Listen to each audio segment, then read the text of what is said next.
Chapter 191. So it was like this. Another busy and dull day passed. In the evening, Lin Su accompanied Qin Sheng to enjoy the afterglow of the sunset in the coffee shop. The sunset covered the sea, and the sky and water were the same color. They could see the islands and fishing boats in the distance. The seabirds were chasing freedom in the sky, and the sea breeze was blowing. Qin Sheng and Lin Su sat opposite each other, chatting softly. Everything was so comfortable.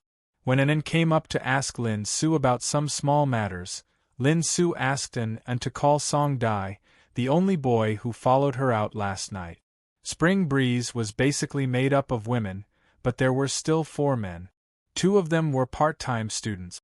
However, the only one who stood out in the whole of Spring Breeze last night was Song Dai, who was usually a man of few words but was honest and dutiful. As for women, he could not help much. As long as he did not get involved, it was fine. Therefore, it was reasonable that he did not stand out. As for the other men, they did not stand out. Qin Sheng could understand and did not blame them. After all, in this society, no one was willing to cause trouble, not to mention facing a group of gangsters who had no bottom line. They were either locals or students, and they might be retaliated against later. However, Qin Sheng felt somewhat uncomfortable. However, what made Qin Sheng happy was that Song Dai stood out in the end. This boy who rarely spoke made Qin Sheng's eyes light up. He felt that if a young man, lost courage and responsibility, he would eventually return to being ordinary. He would be like most men for the rest of his life, mediocre and incompetent. It was not a bad thing to be cautious, to respect the end and weigh the pros and cons. However, occasionally being hot-blooded and impulsive was the shining point of a man. An told Song Dai that the lady boss and the boss wanted him to go up. Song Dai was a little surprised, but as a student of Shaman University, he was not a nerd. He knew it must have happened last night. Tang Xin felt very uncomfortable. Song Dai was the only one who dared to stand out last night. He did not have the guts. The boss and lady boss were naturally grateful. They would definitely treat Song Dai seriously in the future, but he would not have such treatment. Tang Xin shook his head and muttered to himself. It was just a broken coffee shop. How capable could the boss and the lady boss be? He was just working here to earn some money. Song Dai was just lucky. If they had really fought last night, it was hard to say what would have happened today. On the second floor of the coffee shop, Song Dai still looked serious. He said lightly, "Brother Qin, Sister Lin, are you looking for me?" Qin Sheng waved his hand and smiled. "Song Dai, come here, sit down and talk." Song Dai walked over slowly and sat down a little uneasily. Lin Su naturally poured a cup of tea for Song Dai. He was the second person in the entire cafe to enjoy this kind of treatment. Song Dai was a little overwhelmed by the favor. As a child from the countryside, he had some inferiority complex in his heart. He didn't have the confidence to face anyone or anything. Before the Song dynasty, he didn't dare to talk to girls. It wasn't until he went to university that he slowly got used to it. However, even in the coffee shop, he rarely talked to beautiful girls like An and Lele, let alone a goddess like Lin Su. When he talked to Lin Su, he didn't even dare to look her in the eyes. Qin Sheng said with a smile, "Song Dai, your sister and I heard from them that your family has not been doing well recently. You've been in Spring Breeze for half a month, and your sister and I have seen how you've handled yourself. This money is a token of our appreciation. You can take it and use it first. Don't be in a hurry to reject us. Consider it as a loan from me. When you have money in the future, you can return it to us." For Qin Sheng, if others were nice to him, he would definitely return them double. If others were not nice to him, he would definitely return them double. Song Dai was not stupid. He knew what was going on, but he was not the kind of person without logic or principles. He said in a neither servile nor overbearing manner, "Brother Qin, Sister Lin, I know what you mean. I'm very grateful to you for having this job in Spring Breeze. What's more, the salary here is higher than that of those part-time jobs outside. I can not only earn my living expenses here, but also leave a few hundred yuan for my family. So I work hard. That's my duty. If I don't work hard here, I'll feel sorry for myself. After hearing Song Dai's words, both Qin Sheng and Lin Su had a whole new level of respect for this child. Not everyone could say such words at this time. Last night, he might be impulsive. Today, he might refuse politely or accept politely. But he could still say these words so rationally. This child was really not simple. Song Dai said honestly, "Last night, I didn't do anything. I just followed you out because I was afraid that something would happen to you. You've been very kind to me. At this time, I can't back out. If you get hurt or something happens to you, I'll feel uneasy. Secondly, I may not continue with this job, so I have to come out for any reason." Lin Su looked at Qin Sheng and nodded silently. Her meaning was obvious. Qin Sheng also admired Song Dai very much. Many children were like this when they were young. He really hoped that most of the children, after entering society for a few years, could still maintain this original intention and not associate with this society. "I don't like to hide things. Last night, your sister and I were both surprised and gratified that you could stand up for us. No matter what happens in the end, we have a whole new level of respect for you for what you did. Secondly, we did intend to give you the money.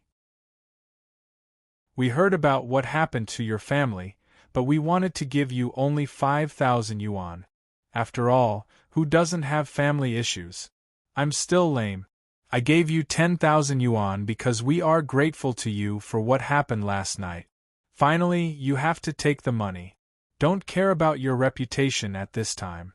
Family matters are more important. If you really want to thank me, study hard and work hard in the future."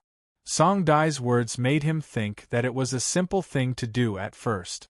But after hearing Song Dai's words, he became serious. "If you really want to thank me, just study hard and work hard in the future." Okay. After hearing the boss's words, Song Dai did not say anything more and directly nodded.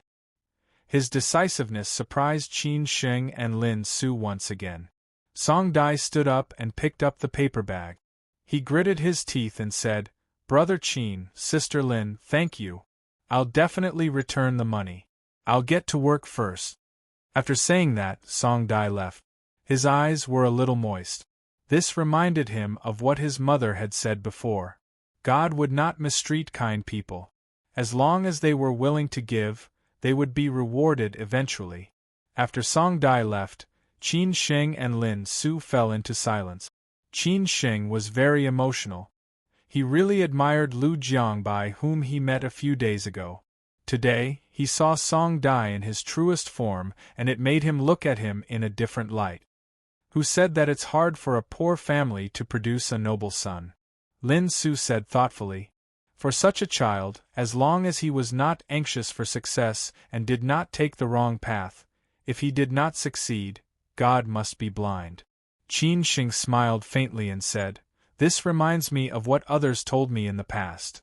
Only those who have worked hard can talk about the importance of being born, talent and luck. Those who don't work hard don't have the right." Lin Su held Qin Sheng's hand and said softly, "The most straightforward words from the ancestors are that gold will always shine." It seemed that these words were also for Qin Sheng's ears. When Qin Chang'an appeared in Spring Breeze on time, Lulu ran up in a hurry and said excitedly, "Brother Qin, that uncle is here again." Qin Sheng and Lin Su looked at each other and did not say anything. After a long time, Lin Su smiled and said, "Go ahead. After all, uncle helped us a lot. Don't think too much." Qin Sheng nodded and went downstairs. Lin Su did not go down. "I thought you weren't here," Qin Chang'an said with a smile when he saw Qin Sheng. A man who had achieved great things would have to maintain his usual style of doing things in front of anyone, no matter if it was a leader or an ordinary person at the bottom of the hierarchy. This was the true ability. However, most people were like this. When they met big shots, they would flatter them, but when they met ordinary people, they would be bold and confident. Qin Shing sat down slowly and said, I was upstairs watching the sunset with my wife. I heard that you were here, so I came down quickly. You were not like this yesterday, Qin Chang'an joked. Qin Shing said seriously, Uncle, you helped me a lot yesterday. Otherwise, I might not have the opportunity to sit here with you now. Now our store treats you as the highest standard VIP.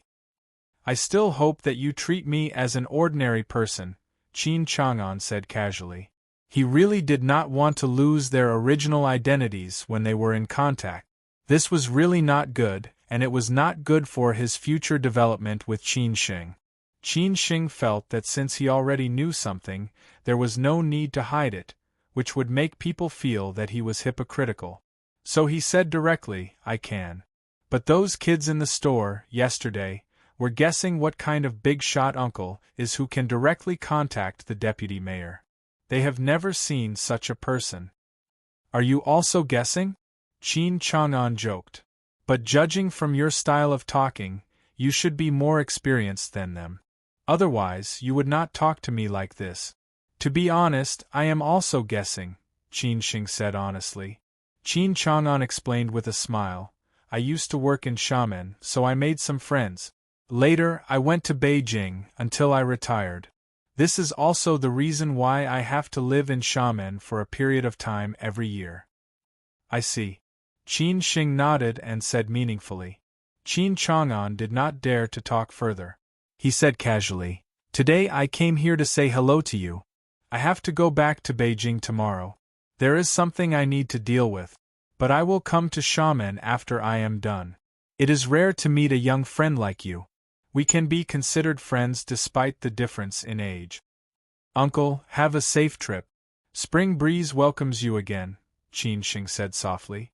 Qin Chang'an waved his hand, stood up and left directly. The staff in the coffee shop all greeted him politely. Qin Chang'an really regretted coming forward to help last night. He did not expect that his plan would be disrupted by a group of gangsters. Man proposes, God disposes. But if he did not come forward, something might really happen to Qin Shing last night. The next day, Qin Chang'an and Zhuang Zhou both left. Before Zhuang Zhou left, he told Qin Shing that Du Zhang's matter had been dealt with. He had committed a few cases and took this opportunity to clear them all. It was estimated that he would be locked up for several years. In fact, it was Qin Chang'an who dealt with them. Chapter 192.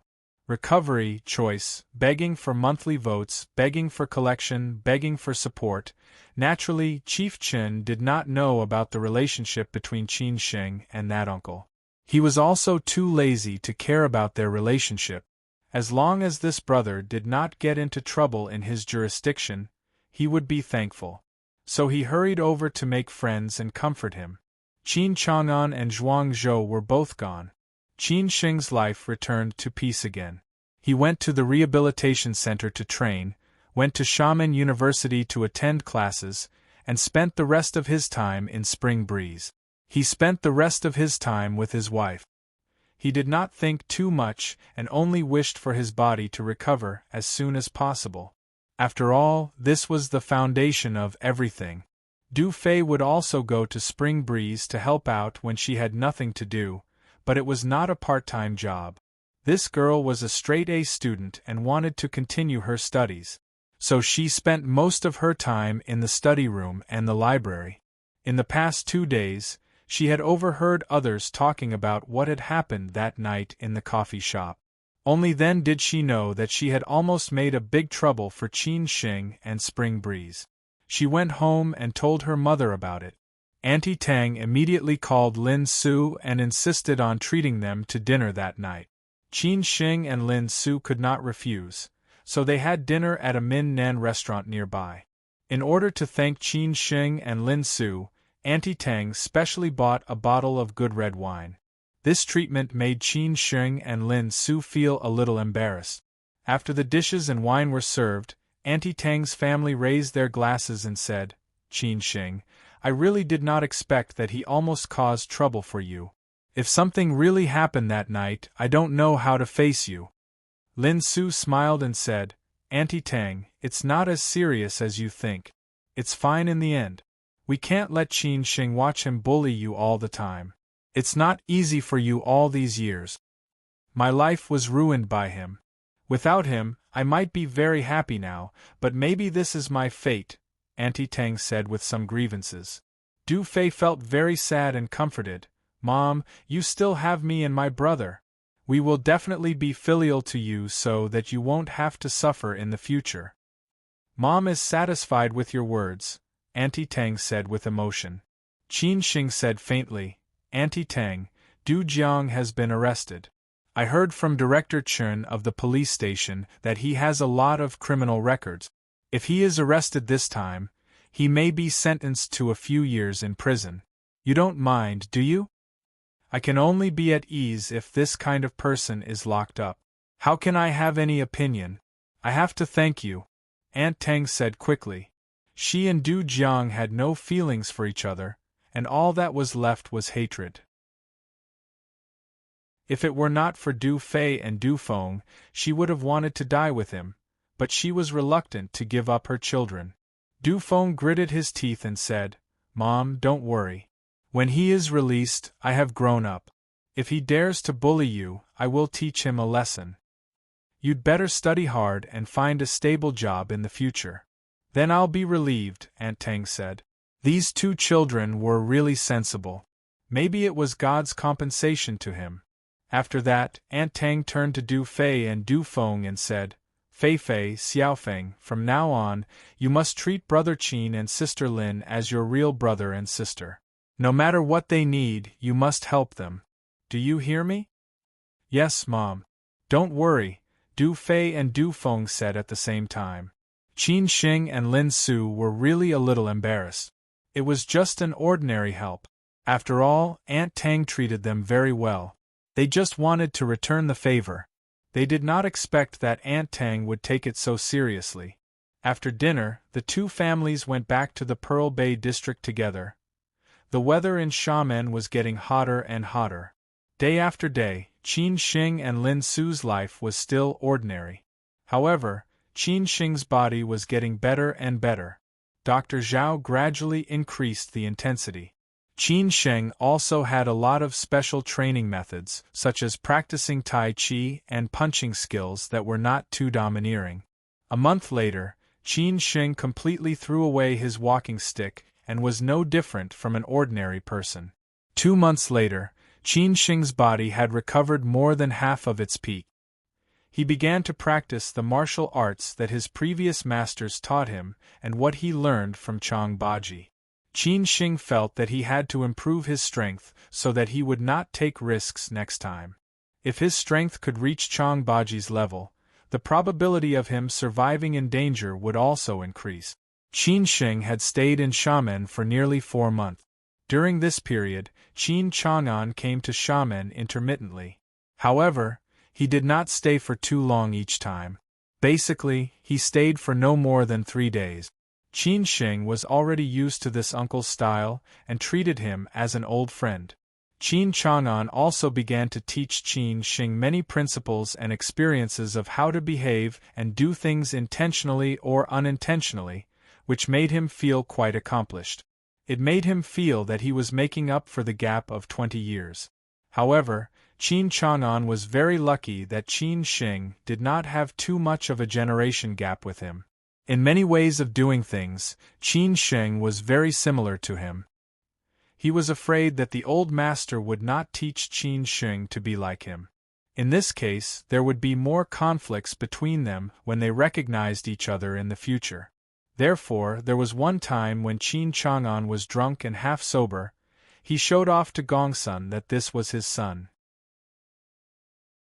Xiamen. After the summer vacation of Xiamen University, the business of Spring Breeze was not as good as before. Qin Sheng spent more time reading, practicing calligraphy and exercising. The students who worked part-time in the coffee shop had all gone back. Du Fei and Du Feng came over to help when they were free, especially Du Fei, who basically stayed in spring breeze. During this period of time, Lin Su felt that Qin Sheng's heart, which had been calm for more than half a year, started to become restless again. She knew that Qin Sheng was not a man who was satisfied with being mediocre. He had his own ideals and goals. The peace during this period of time was just to heal his injuries. Now that his injuries had been healed, he had to start thinking about his next choice. Staying in Xiamen, returning to Shanghai, or other choices. Qin Sheng was hesitant. Lin Su did not ask Qin Sheng. She was waiting for Qin Sheng to make a decision after careful consideration. No matter what choice Qin Sheng made, she would support him without hesitation. No matter where he went, she would follow him. In Shanghai, after Qin Sheng left, a lot of things happened. Chang Baji resigned from Shangshan Ruoshui. Originally, he wanted to take revenge on Yi Muyang and Yan Chaozong. In the end, he was persuaded by Xue Qinyan, Hao Lei, and the others. They felt that there was no need to take this risk. Everything could wait until Qin Sheng came back. Everyone thought that Qin Sheng would take the initiative to contact them. However, after such a long time, there was still no news from Qin Sheng, which made everyone very puzzled. And there was Lin Su. Apart from the text message sent that time, there was no news from Lin Su anymore. Just like Qin Sheng, she completely disappeared. Everyone called Lin Su, but found that Lin Su's phone had been turned off. Qin Sheng and Lin Su disappeared. Just like that, more than half a year had passed. Except for a few good friends who cared about Qin Sheng and Lin Su, others had almost forgotten about them. Maybe they would only think of them occasionally. After Chang Baji resigned from Shangshan Ruoshui, he began to travel around. Hao Lei stayed in Shanghai and steadily worked as Han Bing's driver. He was waiting for Qin Sheng to come back. Otherwise, he would go back to Xi'an alone and would not be able to face Auntie Wang and the others. Su Qin looked for Hao Lei several times because Qin Sheng promised her that as long as she was in trouble, he would appear at any time. However, he broke his promise. Su Qin was a little angry. After she found Hao Lei, she found out that Qin Sheng had disappeared again. Su Qin sighed deeply. Her face was heavy. No one knew what she was thinking. On Han Bing's side, the matter of Guoping Group had completely come to an end. After the bankruptcy and reorganization, she held a small number of shares which were worth a lot. She could be considered as a real rich woman with a net worth of hundreds of millions. Therefore, Hao Lei did not dare to leave. After all, he had promised Qin Sheng to protect Han Bing. Han Bing was not used to Qin Sheng's disappearance. In the beginning, she had been thinking of ways to look for Qin Sheng. However, there was no news from any channels. Following that, her imagination ran wild. She wondered if something had really happened to Qin Sheng, and if something had happened to Lin Su. Every time, Hao Lei could only come up with all kinds of explanations to make her believe that Qin Sheng was a lucky man and would not die. Now, Han Bing could not care about Qin Sheng and Lin Su. She only hoped that Qin Sheng could appear in front of her safely and healthily. In this way she would be satisfied. As for Qin Sheng's other friends, Xia Ding was still busy as usual. However, Qin Sheng's matter had changed Xia Ding a lot. At least during this period of time, he did not have a girlfriend anymore. Instead, he focused on his work. He did not dare to tell his other two roommates about Qin Sheng, for fear that they would get angry. Among all of them, Xue Qinyan was the one who had started to take revenge for Qin Sheng. The Xue family was a rich and powerful family in Zhujiang. Xue Qinyan's old master had retired for many years, but he still had some influence. Moreover, her brother had a bright future in Shanghai. Although it was impossible for him to confront the Yan family and the Lin family directly, it was very easy for him to find some trouble, especially the Lin family. After all, they were in Zhujiang. It was much easier for Xue Qinyan to deal with them than the Lin family. Xue Qinyan was more convinced than anyone else that Qin Sheng was definitely alive. And one day, he would definitely appear in front of everyone again. This was just a matter of time. In Changshan Ruoshui, Qin Shing's departure and Chang Baji's resignation led to a sudden change in the structure of Changshan Ruoshui.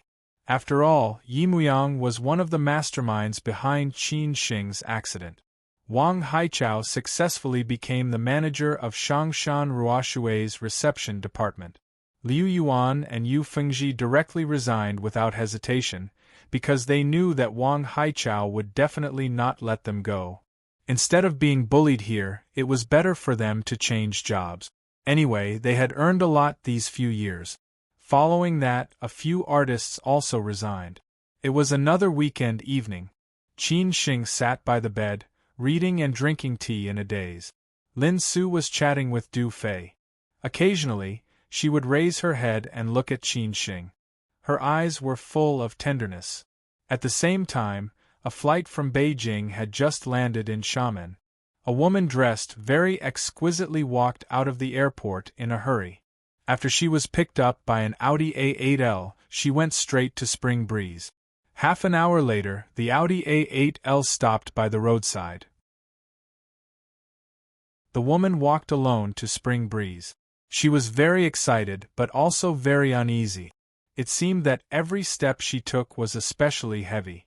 She did not know how many times she had dreamed of him, how many times she cried bitterly in the middle of the night, and how many times she stared at his photo in a daze.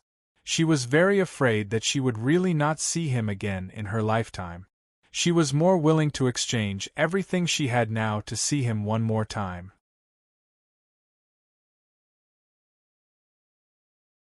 Chapter 193. Why didn't you tell me? Sorry, I had something to do yesterday. I will make it up today. In summer, the north was sultry and the south was hot and humid. Different places were suffering, so everyone was thanking Willis Carrier, the inventor of air conditioning. The moon was bright and stars were sparse in Xiamen, and the night was good. In Beijing, it was cloudy and windy. Lightning flashed and thunder roared. A heavy rain was coming. However, everyone was happy. At least it was not as sultry as 2 days ago. If it went on like this, no one could stand it.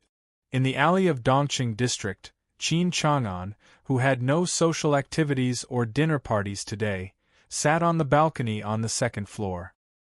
He made a cup of Longjing tea before the bright festival and enjoyed the rare coolness of summer. His life had always been busy, and he was even busier at work. Qin Chang'an was totally different from his daily life. He was vigorous at work, but he was calm in his daily life. When the pot of tea was about to be finished, Gongsun ran upstairs hurriedly. He stopped when he was a few steps away from Qin Chang'an. Seeing that Qin Chang'an was lost in thought, he hesitated whether to interrupt him. Qin Chang'an came to himself and looked up at Gongsun. It seemed that he wanted to say something but stopped on second thought. Qin Chang'an said casually, "What's the matter?" Gongsun said uneasily, Ran went to Xiamen. Hearing this, Qin Chang'an was stunned subconsciously, but he did not say anything. He was lost in thought.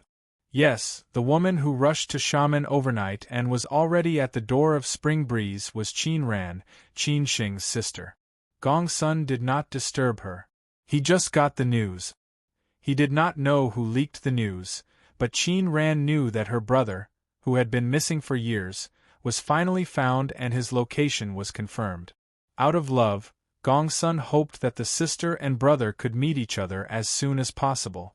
After all, they had been separated for more than 20 years. Qin Ran could not forget him and hated Qin Chang'an very much. This matter had been torturing her. If anyone mentioned her brother in front of Qin Ran, she would definitely get angry.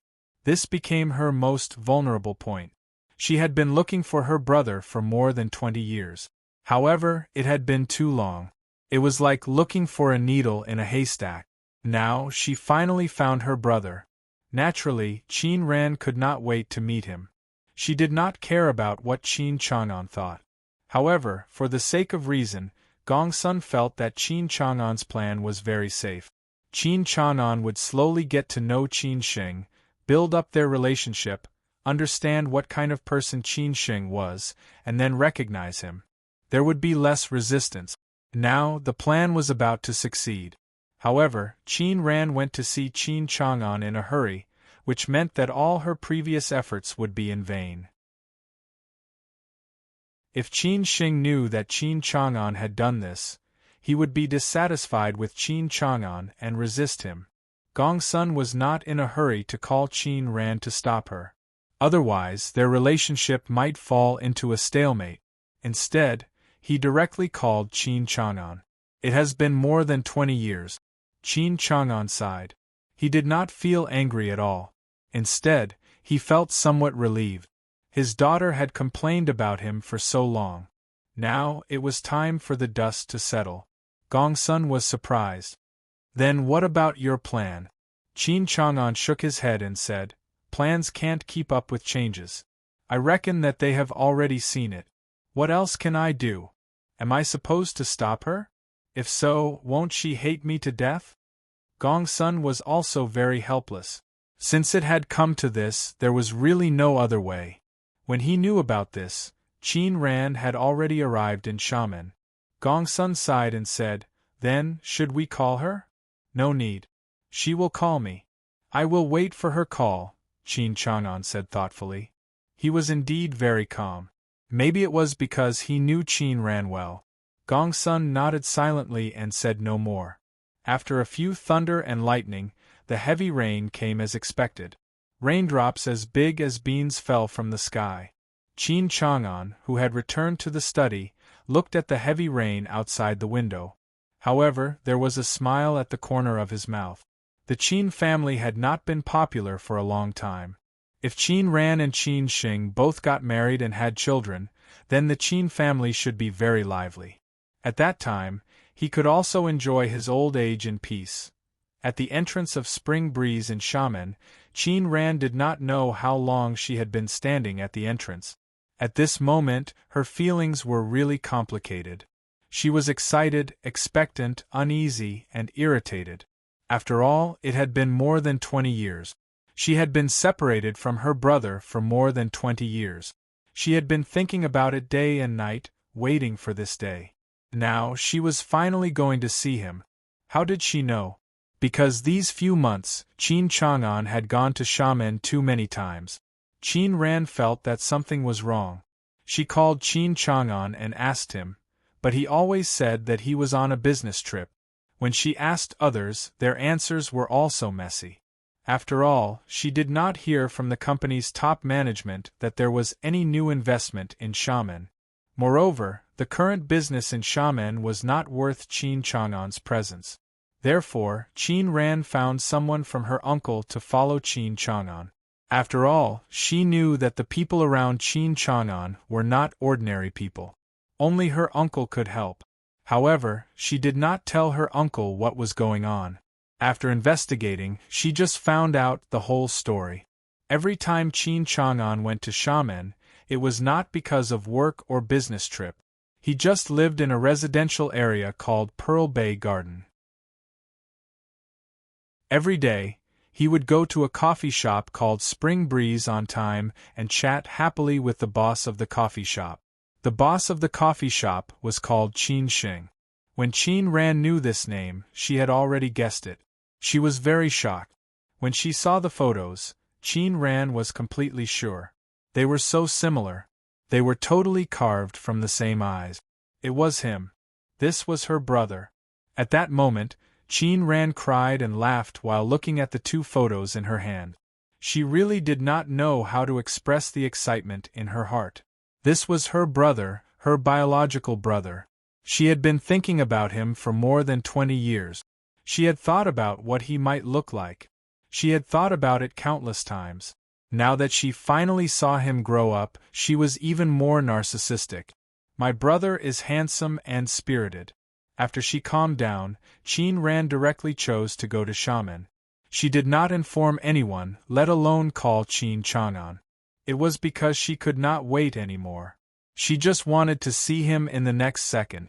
In Spring Breeze, there were not many customers at this time. Several waiters stared at Qin Ran, who was standing at the door, and whispered, After all, this beauty had been standing there for a few minutes. Several waiters were very excited. It was so late, but they could still see such a beauty. Her appearance and temperament did not belong to the lady boss at all. It was really a feast for their eyes. A waiter finally could not stand it anymore. He walked up slowly and shouted, "Beauty, what can I do for you?" This waiter was quite handsome. He was also a part-time worker during the summer vacation. He liked to flirt with girls on normal days. Now that he saw a beauty, he naturally rushed up to her with full confidence. Qin Ran came to her senses. She looked at the waiter in front of her and smiled gently. Without saying anything, she took a few deep breaths and walked into Spring Breeze without hesitation. Qin Ran looked around and did not see her brother. She found a random seat thoughtfully and continued to look for her brother and his beautiful girlfriend. The waiter walked over quickly and asked, "Beauty, what would you like to drink?" Qin Ran ordered a cup of coffee casually and then asked straightforwardly, "Are your boss and lady boss here?" It was not until then that the waiter understood the reason why this beauty came to Spring Breeze. He smiled politely and said, "I am really sorry. You are late. Our boss and lady boss just went back. What can I do for you?" Upon hearing this, Qin Ran looked disappointed. Her mood fell straight down like an inflated balloon. She then asked, "Do you know your boss's phone number and where he lives?" Upon hearing this, the waiter naturally refused and said, "Well, I really can't tell you. If you want to see him, you can come again tomorrow." "When will your boss come?" Qin Ran did not ask further, for fear that the waiter would be disgusted or suspect her. The waiter said truthfully, "Our lady boss will come in the afternoon. Our boss comes later, usually around 7 or 8 o'clock in the evening. If he has something to do, he will not come." Qin Ran nodded thoughtfully and said, "Okay. I will come tomorrow." The waiter said happily, "How about we add each other on WeChat? When the boss comes tomorrow, I will inform you. Then you can come again." Qin Ran immediately recovered her cold temperament and snorted, "No need." After that, Qin Ran strode out of Spring Breeze, leaving the waiter sighing behind her back. He had missed such a good opportunity. After leaving Spring Breeze, Qin Ran booked the nearest 5-star hotel. The driver left after sending her there. After returning to the hotel and taking a shower, Qin Ran stood by the floor-to-ceiling window in a bathrobe, enjoying the sea view of Xiamen. Gulanjiu in the distance was still brightly lit at night. Although she had been to Xiamen several times, this time was indeed the most special. Qin Ran's mood had been completely calm. Since she had learned about her brother's news in the afternoon, she had been in an extremely excited state. Then she had experienced a roller coaster of ups and downs. In the end, she still did not see her brother. However, she was not so anxious anymore. After waiting for more than 20 years, one more day would not make a difference. She still had this kind of patience. Tomorrow, she would reconcile with her brother. She really wanted to know where he had been in the past 20 years and why he did not contact her. "As a sister, I miss you so much." More than that, she wanted to know whether her brother had been living well in the past 20 years, and whether he had suffered a lot. Qin Ran, who was standing by the window, thought about it. She laughed for a while and cried for a while. Her longing was different from the past because she would see her brother tomorrow. In the end, Qin Ran thought of Qin Chang'an. When she had learned about it this afternoon, she had been very angry. She really wanted to find Qin Chang'an and ask him why he did not tell her when he found her brother. "Do you know how much I miss him?" However, she was not in the mood at that time. She knew what was more important. Seeing her brother was the most important thing. At this moment, after calming down, Qin Ran thought of this matter. So she dialed Qin Chang'an's number without hesitation. After a while, the call was connected. After all, Qin Chang'an had been waiting for this call.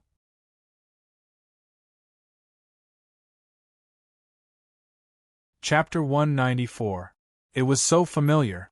The rainstorm in Beijing was getting heavier and heavier, showing no signs of stopping. It was estimated that many people would not be able to sleep tonight. However, Qin Chang'an was calmer and calmer. In the past half a year, he was a little tired because of Qin Sheng's affairs, and he was not as indifferent as before. He also hoped to reconcile with Qin Sheng as soon as possible. The best ending was that Qin Sheng would step into the Qin family peacefully and officially become a member of the Qin family. He would pass on everything to Qin Sheng and let him support the Qin family. He only needed to control the general direction. Based on his understanding of Qin Sheng in the past half a year, Qin Sheng was definitely not a playboy. He was smart, courageous, and had tricks. He just lacked a platform. As long as Qin Sheng went home, Qin Ran would definitely get married. More than one family in Siju City was thinking about his daughter. At that time, he really had to think about it carefully. However, he would not force Qin Ran. He would let her make her own choice. She should find a good family. From then on, the Qin family would be officially on the right track, and he could really enjoy the rest of his life. The brother and sister could help and take care of each other. Plus the prestige of the Zhu family, there should be no big problem in the next few decades. However, the most important thing was that the process of reconciling with Qin Sheng was really a bit torturous. Qin Chang'an also wanted to hurry up, but he had to ask himself not to be anxious. Today, knowing that Qin Ran went to Xiamen, Qin Chang'an thought about it carefully. Maybe he was thinking too much. It might not be a bad thing to let Qin Ran reconcile with Qin Sheng first. Qin Chang'an had been waiting for a call. Finally, the call came. When the phone rang, his intuition told him that it must be Qin Ran. "Don't you know it already?" Qin Chang'an said with a smile. No matter how strong he was to others, he always treated his daughter with a smile. Qin Ran was still angry. She did not intend to let her father go. She snorted and said, "If I don't know, are you going to hide it from me and not tell me? I am his father, and you are his sister. What reason do I have to not let you meet each other? Over the past 20 years, how can I not know how much you miss him?" He did not want Qin Ran to misunderstand him. Others could misunderstand him, but not his daughter. Qin Ran calmed down after hearing a few simple sentences. She also felt that her father had no reason to stop her from reuniting with her brother. There must be some other reasons. So she asked gently, "Dad, what on earth are you thinking?" When Qin Ran called him Dad, it meant that she understood Qin Chang'an. She wanted to sit down and talk to Qin Chang'an properly. Qin Chang'an was very pleased. After all, she was his daughter. You don't know what kind of person he is at all. Do you think that he will be able to accept it in a short time if we acknowledge each other so suddenly? Based on my understanding of him during this period of time, he will be very resistant to it. Even if we acknowledge each other, it will be hard for us to get along well in a short time. Hence, I have chosen this method. I will get to know him slowly and build a relationship with him first. Only then will it be smoother, Qin Chang'an said slowly. He did not know whether Qin Ran could understand him or not. After hearing this, Qin Ran fell into deep thought. She did not refute. She felt that her father was right. She did not think so deeply. However, Qin Ran said, "How long will it take? Dad, I really miss him so much." "It won't take long. Don't worry," Qin Chang'an said confidently. Qin Ran hugged herself tightly and said meaningfully, "Dad, can I see him?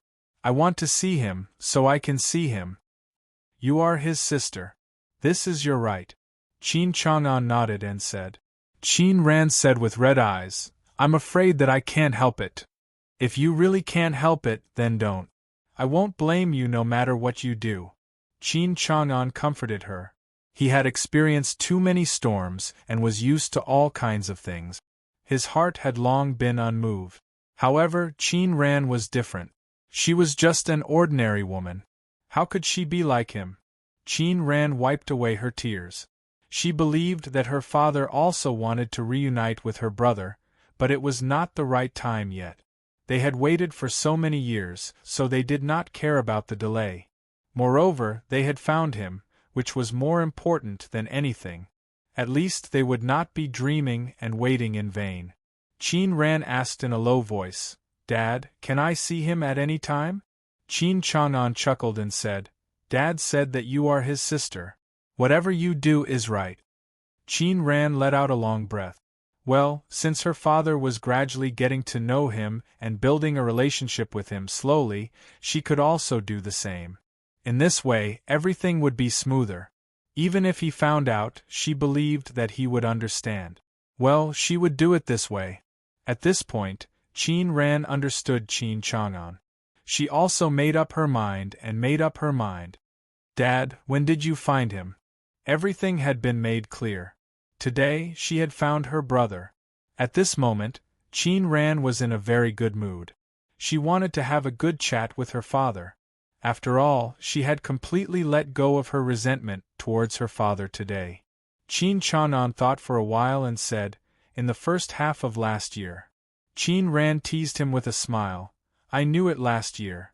You old fox, you hid so deeply. If you did not go to shaman frequently during this period, I really would not know." Qin Chang'an smiled bitterly and said, 100 secrets, 100 secrets, 100 secrets, 100 secrets, 100 secrets, 100 secrets. Didn't you, little fox, find out? Tell me, how did you know? I asked my uncle to send someone to follow you. That's how I found out, Qin Ran said with a charming smile. She did not hide anything. Qin Chang'an frowned slightly as he said, "Oh, your uncle is a big shot. But does he know?" Qin Ran turned around and took a bottle of water as she said, "I don't know yet. I've already told that man not to tell my uncle. But I think if my uncle orders it forcibly, he won't be able to keep it a secret. At that time, the whole Zhu family will know. So it depends on whether we can reconcile with each other as soon as possible." Qin Chang'an said disapprovingly, "Forget it. Let them know it. It's just a matter of time." Yes. Grandma is almost 90 years old. She often told me that her biggest wish for the rest of her life is to see my brother again. You know, she loved my brother the most when he was a child. This has been her worry for so many years. Otherwise, she wouldn't blame you so much and refuse to see you. Thinking of her grandmother, Qin Ran felt sorry for her. The old woman's health was getting worse year by year. She didn't know how long she could hold on. This was indeed a test for Qin Chang'an. If the Zhu family really knew it, they would definitely reconcile with each other directly. After all, the old lady's days were numbered. They couldn't afford to wait. Qin Chang'an did not say anything. Qin Ran continued to ask, "Dad, how has my brother been these years? Is he good?" "Good and bad." Qin Chang'an said thoughtfully, "I'll send you an email later. You can read it at that time. I won't talk about it." Okay. Qin Ran nodded quickly. She was looking forward to it. She really wanted to know more about her brother. If she knew his past, she would be able to get along with him better. In the Pearl Bay Garden, Qin Xing did not know that he had brushed shoulders with his biological sister again. But this time, it was different from the last time. Last time, they did not know each other's identity. This time, Qin Ran already knew everything. Lin Su was watching TV in the living room. Qin Xing was reading in the study absent-mindedly. He could not calm down. In the end, he gave up completely. He opened the window and stood by the bed, enjoying the sea breeze. His body had completely recovered. He was thinking about the next choice. He seemed to have made a choice in his heart. However, everything had to start from the beginning. Everything would be unknown. Facing this unknown, Qin Xing felt very helpless. At the same time, he had to think about Lin Su. He was not a selfish person, and he could not be selfish. After a while, Lin Su pushed the door open and came in after watching TV. Seeing Qin Xing's troubled look, she walked over slowly and hugged his waist from behind. She stuck close to his back and said softly, "What are you thinking about?" "I've thought about it. We'll leave Xiamen in a few days, Qin Sheng said directly. Lin Su was not surprised at all. She said softly, "Okay, where are we going?" "Hangzhou." Qin Sheng gave his answer. This was the best choice. It was also the choice he had made after thinking about it carefully. Why did he choose Hangzhou? First of all, Zhuangzhou had told him that he was the most powerful in Zhujiang. If he went to Zhujiang, he had the ability to protect himself from the Yan family's threat, let alone the Lin family's harassment. Secondly, Qin Sheng remembered that Jiang Xianbang had said that the Shui family was more influential in Zhujiang. Shui Qingyan's relationship network in Hangzhou was more complicated. If he went to Hangzhou, Shui Qingyan could also help him. This was another layer of insurance. Then I'll start preparing tomorrow. I'll take over the coffee shop in a few days, Lin Su said lightly. Qin Sheng turned around and hugged Lin Su. You're going to suffer with me again. You might also have to face those people and things in the past. Are you afraid? Lin Su smiled and shook her head. I'm afraid of nothing when you're here. Qin Sheng kissed Lin Su's forehead and said, Don't worry. I'll work harder and make you the happiest woman in the world. Lin Su hugged Qin Sheng tightly. She did not want anything. She just hoped that Qin Sheng would be safe. As long as Qin Sheng was by her side, everything else was just worldly possessions. She wanted to say that she did not want him to be too tired, but she held back in the end. Go take a shower first. I'll make a call. Qin Sheng patted Lin Su's back gently. Lin Su left sensibly. She knew that Qin Sheng would not choose to disappear anymore, and was ready to contact his old friends. Qin Sheng's first call was directly to Shui Qingyan in Shanghai. It was late at night. It was already past 10 o'clock. Shui Qingyan had just attended a banquet. She was quite tired recently. Her work had been slow and she had a lot of social engagement. After all, she had a brother. Since Qin Sheng was injured and disappeared, Shui Qingyan was not in a good mood. She directly withdrew her membership in Shangshan Ruoshui. She did not avoid saying that she was disappointed in Shangshan Ruoshui and the Yi family. Following that, many members followed Shui Qingyan to withdraw from Shangshan Ruoshui, including 2 VVIP members. Shangshan Ruoshui's business plummeted instantly. Boss Yi still did not know what was going on. After asking Shui Qingyan out for a few times, Shui Qingyan refused him mercilessly and did not say the reason. Boss Yi was a big shot after all. In the end, he just let it go. On the way back to Green City Huangpu Bay, the driver drove very steadily. Shui Qingyan closed her eyes to rest. After the phone rang a few times, she came to her senses and found that it was an unfamiliar phone number in Xiamen. Shui Qingyan frowned slightly. She did not know who was calling. After all, this was her private number, not her work number. Those who knew it were only her acquaintances and friends. She subconsciously answered the phone and heard a voice coming from the other side of the phone. Sister, are you asleep?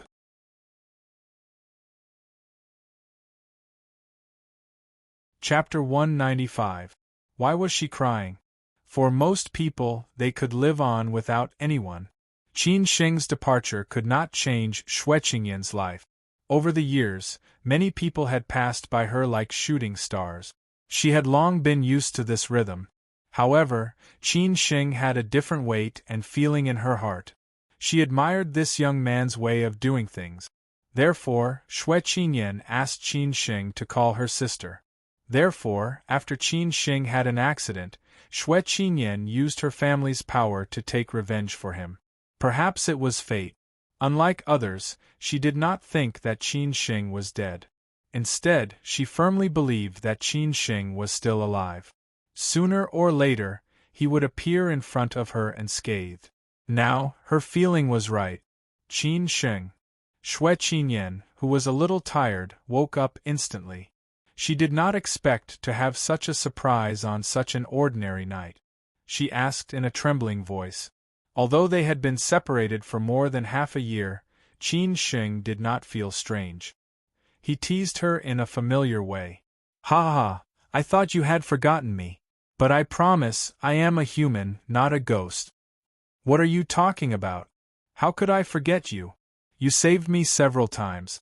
I always believe that you are still alive. You must be alive, Xue Qingyan said firmly. Qin Sheng said happily, of course. Your brother is very lucky. My grandfather has calculated that I can live to 92 years old. This is less than 1/3 of it. I still have a long way to go. You are really shameless. Tell me, where are you? Xue Qingyan asked eagerly. Qin Sheng said slowly, I will be in Xiamen during this period. Okay, I will book the earliest flight to Xiamen tomorrow, Xue Qingyan said without hesitation. She missed Qin Sheng more or less. She did not know how he was now. Sister, don't be so anxious. I will go to Hangzhou in 2 days. We will meet there. I will stay in Hangzhou in the future. Sister, please take care of me, Qin Sheng said with a smile. Although Qin Sheng said it with a smile, Xue Qingyan seemed to understand the meaning. She frowned and said, Are you sure that you will stay in Hangzhou and not go back to Shanghai? Not for a short time. After all, I am not that powerful. It is safer to stay in Hangzhou, Qin Sheng said thoughtfully. Xue Qingyan nodded silently and said, Okay, I'll wait for you in Hangzhou. When she was about to hang up the phone, Xue Qingyan suddenly remembered and quickly asked, By the way, is Lin Su with you? We've always been together, Qin Sheng said calmly. After hanging up the phone, Xue Qingyan's mood instantly bloomed. This guy finally appeared. She knew the reason why Qin Sheng called her, but she did not dislike it. The Xue family was willing to cultivate such a young man. After giving Xue Qingyan a call, Qin Sheng did not harass the others anymore. He reckoned that all of them would be like Xue Qingyan, who would rush to Xiamen the next day. He would contact all of them when he went to Hangzhou. After the call, Qin Sheng returned to the bedroom. Lin Su had already taken a shower. Qin Sheng, who was in a good mood, directly picked up Lin Su, who was drying her hair, which gave Lin Su a shock. What are you doing? Why are you so happy? Lin Su put her arms around his neck and said, blushing. Qin Sheng gently kissed Lin Su's sexy lips and smiled. Your husband has rested for so long. Finally, I can start working hard again. I can earn money for my wife's bag and for my son's milk powder. Who's your wife? Lin Su asked shyly. Qin Sheng said firmly, Let's get married when we go back to Hangzhou. What do you think? Hearing this, Lin Su's heart was as sweet as honey. But she still said, Then you have to go to Ningbo and steal our household register first. Qin Sheng did not suffer a blow because of this sentence. He directly turned around and put Lin Su on the bed. He said with a wretched look, Then let's not be husband and wife. We just want to be husband and wife. What do you think? After saying this, Qin Sheng pressed on Lin Su's body and seized Lin Su's lips at lightning speed. During this period, Qin Sheng had long been familiar with Lin Su's body. Except for the last level, he had enjoyed all the other things that he could enjoy. God knew how many men would be envious of him. Lin Su's figure and skin made Qin Sheng unable to stop. Every time, he was burning with lust. In the end, he had no choice but to run to take a cold shower. Now Qin Sheng's body was finally well. They had an agreement before. Therefore, these 2 nights, Qin Sheng had already begun to be unable to control himself. From fast to slow, this was the rhythm that Qin Sheng was used to. Lin Su refused at the beginning, but gradually enjoyed it. In the end, they cooperated with each other. Qin Sheng's hand gently stroked Lin Su's slender and beautiful legs. This pair of fair and long legs could be played with for years for many men. Lin Su had some difficulty breathing. She felt Qin Sheng's hand had already climbed up to her soft breasts. Lin Su was a little worried about some things and also a little expectant. But she still wanted to discuss things with Qin Sheng, so she quickly pushed him away and said, All right, stop it. As long as Lin Su slightly disagreed, Qin Sheng would not offend her. This was Qin Sheng's bottom line. Therefore, Qin Sheng let go of Lin Su contentedly and lay down beside her. He sighed and said, "Comfortable." Lin Su tidied up her clothes and said coquettishly, "Hooligan." Qin Sheng held his head and lay on the bed. He looked like a rich playboy, as if he had just taken a young married woman as a concubine. After Lin Su calmed down, she lay on Qin Sheng's chest and said, "Did you call Uncle Zhuang?" Qin Sheng shook his head and said, "No, I called Sister Shui. The Shui family is very powerful in Hangzhou. I don't want to rely on the Shui family. I just want to have one more layer of protection if the Yen family and the Lin family do not let me go." "Have you thought about how to face them?" Lin Su asked softly. Qin Sheng was not as arrogant and unwilling to admit defeat as he was in the past. He was more tolerant and said lightly, "To be honest, I really don't. But Hangzhou is after all not like Shanghai. The Yen family does not have that much power. We just have to be careful this time. I will tell Uncle Zhuang tomorrow. You transfer Spring Breeze as soon as possible. We will leave Xiamen within this week." "Well, this is not difficult. Someone has looked for me before. I will contact them tomorrow," Lin Su said softly. Qin Sheng touched Lin Su's hair and said, "Sleep." After staying in Xiamen for so long, Qin Sheng and Lin Su had made a lot of friends. Although they could not confide in each other, they had more or less helped them, such as Auntie Tang and the others, the doctors and nurses in the rehabilitation center, and some teachers and classmates in Xiamen University. If Qin Sheng had not been injured, he would not have come to Xiamen. Therefore, when flowers bloom, there will be fruit. Nothing can be said for sure. The next day, when Lin Su went out to work, Qin Sheng called Zhuang Zhou. Zhuang Zhou had not been to Xiamen for some time. After all, there had been people secretly protecting Qin Sheng. There would definitely not be any accident. "Uncle Zhuang, after discussing with Lin Su, I have decided to develop in Hangzhou in the future," Qin Sheng said very seriously. Zhuang Zhou said thoughtfully, "Jiangsu, Zhujiang, Shanghai, Jiangsu, Zhujiang, Shanghai, Hangzhou is a good choice. Have you thought about what you want to do? I can help you arrange it." Starting over, Qin Sheng had nothing to choose. He put himself very low and said casually, "As long as there is a job." Of course, Zhuang Zhou did not have the right to decide what Qin Sheng wanted to do. He could only make a decision after discussing with Qin Chang'an. He said thoughtfully, "Then let me think about it. I will call you later." After Zhuang Zhou hung up the phone, he immediately called Qin Chang'an. Qin Chang'an had long known that Qin Sheng would do this sooner or later. After all, he had a restless heart. Going to Hangzhou this time was definitely not like Qin Sheng going to Shanghai. Qin Chang'an's arrangement was to wait for Qin Sheng to go back to the Qin family to take over. Therefore, he had to be careful.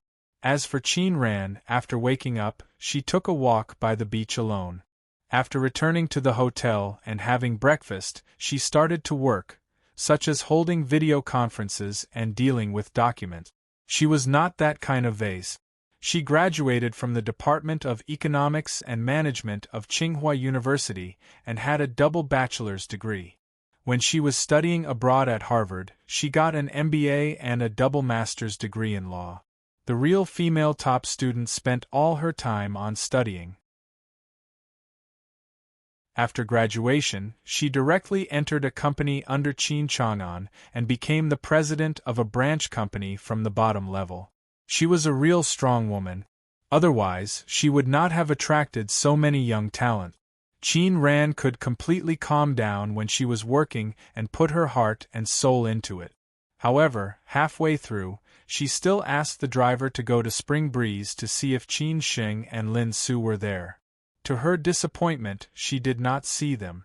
After finishing her work in the evening and having dinner, Qin Ran could not wait to go to Spring Breeze. Yesterday, she went to Xiamen without taking anything. Today, she specially went to the mall to buy a set of clothes and cosmetic. Before coming out, she dressed up carefully. She hoped that she could see her brother in her best state. The waiters had seen Qin Ran last night. It did not occur to them that she would really come tonight. They did not know what was the relationship between her and the boss and the lady boss. However, they still ran over happily. Qin Ran ordered a cup of coffee and drank a plate of fruit. After asking the waiters, she confirmed that Qin Sheng and Lin Su had not come yet. However, they would come soon. At this moment, they should be taking a walk by the beach and would come over later. As time passed, Qin Ran just sat there and waited. It was completely dark outside. The light in the room made people unable to see the situation outside clearly. Just after 7:30 p.m., Lin Su held Qin Sheng's arm. The two of them appeared in spring breeze on time, talking and laughing. Qin Sheng, who had completely recovered, was in a good mood. His face was filled with a happy smile. At this moment, Qin Ran, who had been telling herself not to cry when she saw her brother, could not help crying. Instantly, her tears fell like rain. Her exquisite makeup was also ruined. Qin Ran just looked at her brother from afar, covering her mouth and crying bitterly. It seemed that except for the time when her mother passed away, she had never cried so sadly in her life. Yes, after all, she had missed and been wronged for more than 20 years. The waiters had been staring at Qin Ran. At this moment they looked confused. They did not know what had happened. Why was this beauty crying so sadly? Could it be that this was the love debt that the boss owed in the past? Tut-tut, the lady boss was also here today. This scene would be lively. The waiters hurried to the front of Qin Sheng and whispered in his ear. Qin Sheng looked at Qin Ran subconsciously and frowned slightly. It seemed that he did not know her.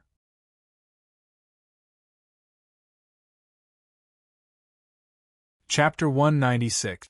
Goodbye, goodbye. Second update. She had nowhere to vent her sorrow, and her longing turned into tears. More than 20 years of yearning finally turned into 2 lines of tears. No one in the cafe could understand Qin Ran at this moment. She had forgotten about everyone else. There was only Qin Sheng, her biological brother, in her eyes.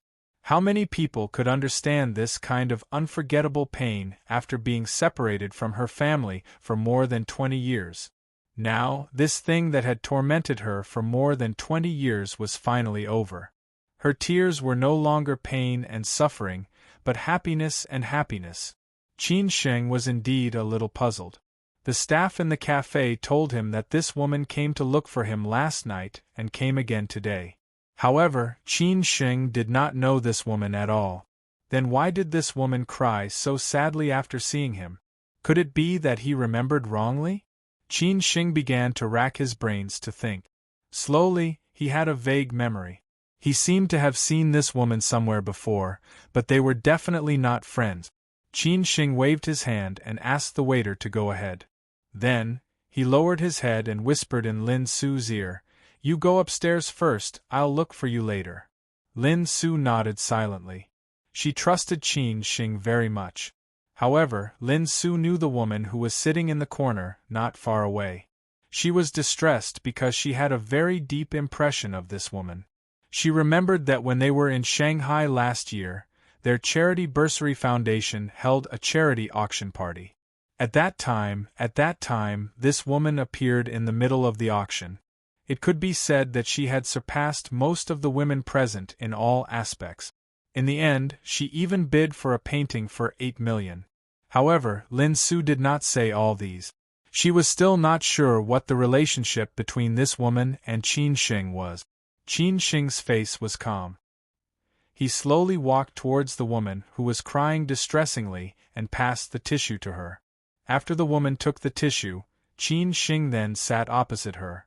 Just now, Qin Sheng was standing quite far away, so he did not see very clearly.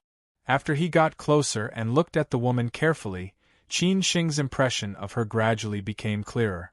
It seemed that he had met her once in Yuerong Manor Hotel. It had to be said that Qin Sheng's memory was really good. Perhaps it was because there were not many men who could not remember such a great beauty like Qin Ran. At this time, Qin Sheng looked at the woman in front of him carefully. She had slightly curly long wavy hair, big eyes with tears but full of spirit, a high nose and a full forehead, diamond-studded earlobes and Bulgari's classic malachite necklace, and a silk sleeveless slimming chiffon dress, which was very tasteful. He could not tell the brand, but it was definitely a big brand. When he saw the Patek Philippe watch on her wrist, Qin Sheng was stunned. It was a Patek Philippe's 175th anniversary limited edition women's watch worth millions of dollars. Where did this woman come from? Thank you, Qin Ran said as she took the tissue. It reminded her of when she was young, when she secretly cried. It was also her younger brother who gave her tissue. No matter who the woman was, Qin Sheng had to figure out what was going on. He said calmly, "Do we know each other?" "I don't know whether I know him or not," Qin Ran said in a trembling voice. This was the first time she talked to her brother after so many years. Her voice was no longer that tender and childish. She had become a man who could support both heaven and earth. Qin Sheng was more confused and asked again, "Then why are you crying?" "Because I thought of something sad." Qin Ran wiped her tears and returned to normal. She stared at Qin Sheng affectionately and said. The look in her eyes was very sincere and gentle, even more tender than the way Lin Su looked at Qin Sheng. If outsiders saw it, they would definitely feel that this woman loved this man deeply. Yes, it was just that their love was not boyfriend love, but blood was thicker than water. This kind of love was deeper. Qin Ran's eyes made Qin Sheng very uncomfortable. If he did not understand what it meant, he would be a little silly. He quickly avoided it and coughed awkwardly. "I remember that we seem to have met, but I'm not very sure." "Yes, how can I not have met you?" Qin Ran said subconsciously. She thought in her heart, "You are my brother, how can I not have met you?" "Well, it seems that you also remember that last year in Shanghai Yuerong Manor, we met by chance at the elevator of the underground parking lot, right?" Qin Sheng said slowly. Qin Ran was a little surprised. She did not expect that there would be such an intersection, but she had long forgotten it. She could only casually say, "Well, it seems so. I heard from the waiter that you came to Spring Breeze to find me, but we don't know each other," Qin Sheng said helplessly. He did not want Lin Su to think too much. At this moment, Qin Ran was very hesitant. She was thinking about whether to tell the truth or not. She did not care about anything else. She wanted to tell him that he was her long-lost brother and she was his sister. However, thinking of Qin Chang'an's words, Qin Ran finally made up her mind and said, "Because you look like a friend I have loved for many years, so I came to find you." "I see." Qin Sheng was suddenly enlightened. Finally, he understood that this explanation was very reasonable. When Qin Ran said this, she was struggling in her heart. They met each other but could not recognize each other. Only she knew this feeling, but she also knew that they would be able to recognize each other soon. Moreover, she could see him often in the future. "Can we be friends? Maybe when I see you, I will not think of him anymore." Qin Ran took the initiative and said, she was afraid that Qin Sheng would not agree. Qin Sheng hesitated. "I have a girlfriend." "I know. She is very beautiful and you love her very much. Don't worry, I just want to be an ordinary friend with you. I also hope to be friends with her," Qin Ran said honestly. She almost laughed out loud. This guy was quite narcissistic. Qin Sheng thought for a while and said, "Well, okay. After all, it was a request from a beautiful woman. It would be more or less cruel if he did not agree. Maybe he really looked like a friend or lover she had lost." Qin Ran stood up slowly and said, "Thank you. See you next time." She finally saw him. She had achieved what she wanted and wanted to do. Qin Ran could not stay here anymore. She was afraid that she could not hold on and would tell the truth. So she could only leave here. Qin Sheng nodded with a smile. He did not see her off. After she disappeared in Spring Breeze completely, Qin Sheng shook his head and smiled bitterly. Strange woman. After Qin Ran walked out of Spring Breeze, she stopped subconsciously. She looked up at the starry sky and smiled gently. Mom, I found my brother. You can rest assured. There was a bright moon on the sea. A shooting star flew across the sky quietly. The sea breeze was gentle, and the sea waves were sound. Since he came to Xiamen and opened this coffee shop, Qin Sheng could always meet strange people. He was already used to it. Qin Sheng shrugged and was ready to go upstairs to find a wife. No matter how beautiful a woman was, she was not as beautiful as his wife.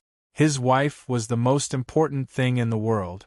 However, when he just took 2 steps, Du Fei, who had been hiding behind the bar counter, ran out.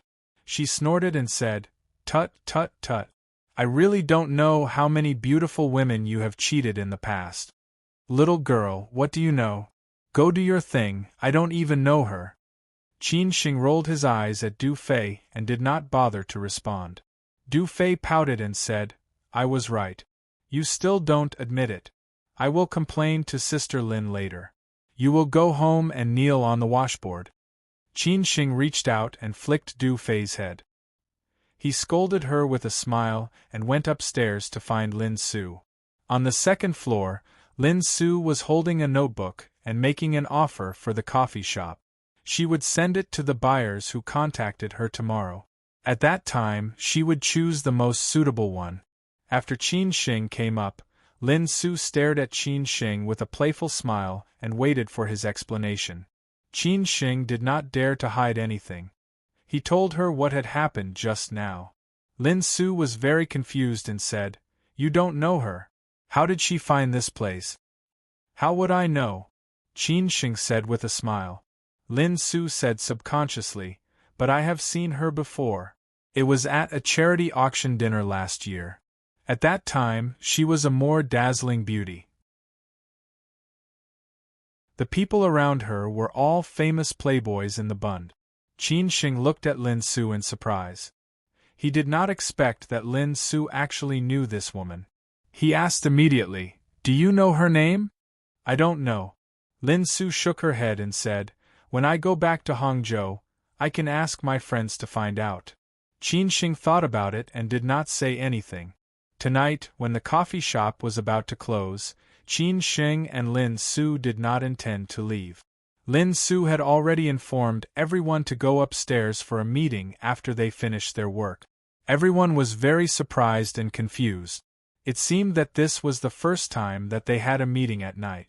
When the coffee shop closed at 10 o'clock, everyone gathered on the 2nd floor of the coffee shop. Facing everyone, Qin Sheng and Lin Su had mixed feelings. Although they were reluctant to part, they still had to say something. "I have to tell you a piece of news. We are going to leave Xiamen. In 2 days, Spring Breeze will welcome a new boss." Lin Su clasped her hands, looked around at everyone, and said with a smile. As soon as what she said was out, everyone's expression changed instantly. Then they exploded and asked all kinds of questions, such as why. "Thank you for your hard work and help in the past 4 months. Even if we leave Xiamen, we will remember this unforgettable time. I hope you can continue to work hard in the future. No matter in study or work, you can embrace a better tomorrow in the best state," Lin Su continued. She had been used to getting along with these children and employees day and night. She was somewhat reluctant to part with them. However, all good things must come to an end.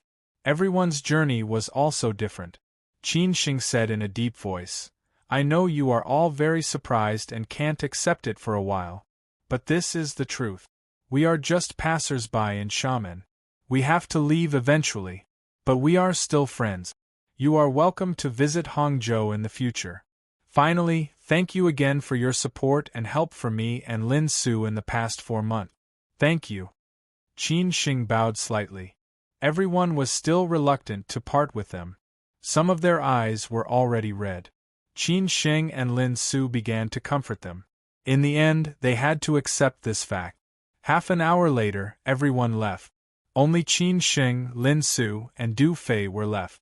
Du Fei said with red eyes, "Brother Qin, Sister Lin, are you really going to leave?" "Yes, we will leave after dealing with the trivial things in these days." Lin Su patted Du Fei's shoulder and said, "Don't cry. We can come back in the future. You can also take Aunt Tang and Du Feng to Hangzhou to play. I know. I just can't bear to leave you, Du Fei said, holding Lin Su in her arms. Qin Xing shook his head and smiled bitterly. Silly girl. In the following 3 days, Lin Su and Qin Xing's lives were a little busy. Spring Breeze was transferred to a literary and artistic young woman. Her temperament was very suitable for a place like Spring Breeze. Although the price was not the highest, Lin Su and Qin Xing got along well. In the rest of the time they met with friends. They had their last meal at Aunt Tang's house. Aunt Tang made a table full of dishes, which made Qin Xing and Lin Su feel very touched. They had sent some necessities to Hangzhou in advance. As for the things that were not needed but could be used, they had given them to Aunt Tang. The next morning, Qin Xing and Lin Su dragged their suitcases and took the flight from Xiamen to Hangzhou. On the plane, they waved at Xiamen gently.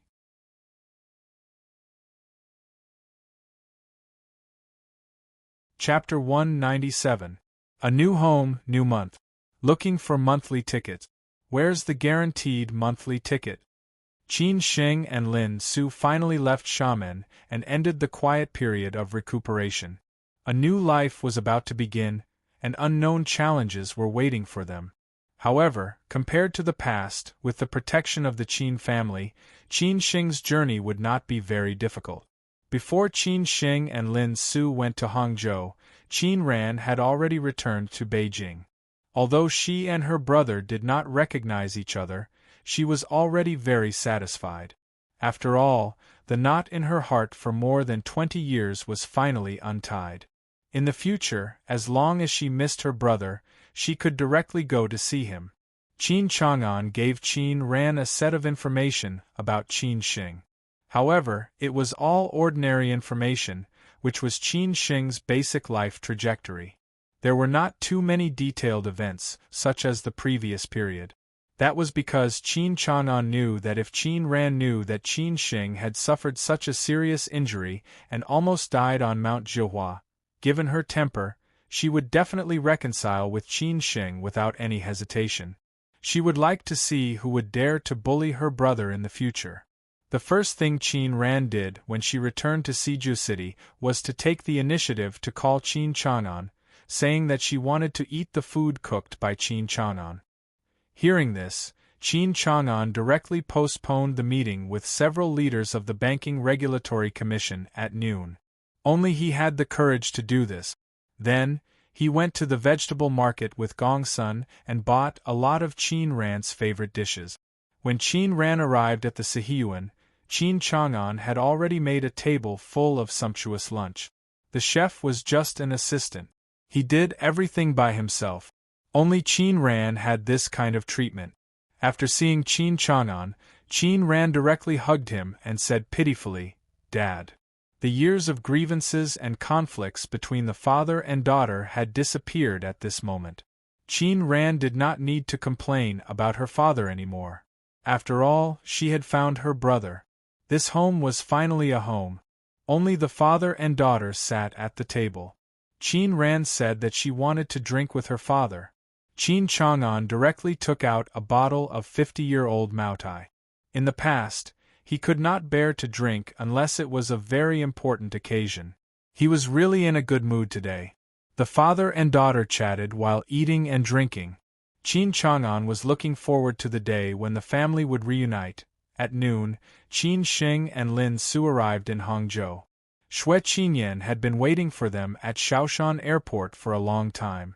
Yesterday, she had rushed to Hangzhou from Shanghai. She wanted to see Qin Xing and Lin Su as soon as possible to be the host. Dressed in a black sleeveless vest, a gray skirt, big sunglasses, and a black bag, Xue Qinyan was the most beautiful sight at the exit. She looked expectant and kept looking inside, looking for a familiar figure. A few minutes later, Xue Qinyan finally saw the golden couple. Qin Xing was pulling the suitcase, while Lin Su was holding his arm. The two of them walked out unhurriedly. Xue Qinyan took off her sunglasses and instantly smiled. The attention of the men around her was attracted by her. Finally, they saw the beauty's face clearly. Her face was a little too beautiful. Qin Sheng and Lin Su had also seen Xue Qinyan, who still had that noble and elegant temperament. They quickened their pace and Xue Qinyan also walked towards the exit.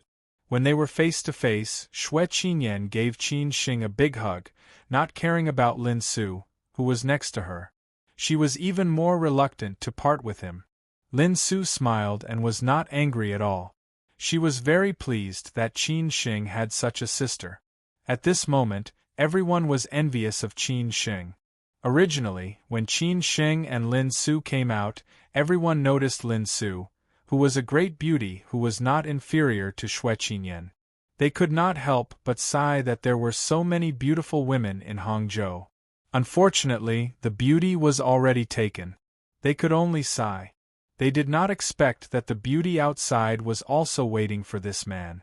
At this moment, Qin Sheng was sitting with a beauty. It could be said that it was a blessing to have two wives. He was a winner in life. I finally see you. Xue Qinyan hugged Qin Sheng tightly and sighed. Qin Sheng gently patted Xue Qinyan's shoulder and smiled. Sister, don't worry. I will not disappear again. In the future in Hangzhou, I will see who dares to bully you. I will support you. Xue Qinyan, who was in her 30s, said righteously like a child. Okay. Qin Sheng quickly promised. After that, Xue Qinyan let go of Qin Sheng and looked at Lin Su next to her. She gave Lin Su another hug and said, Without you taking care of this guy, I guess he would not have recovered so quickly. You have worked hard, Lin Su. Sister Xue, this is what I should do. Lin Su said softly. Hugging Qin Sheng was really emotional.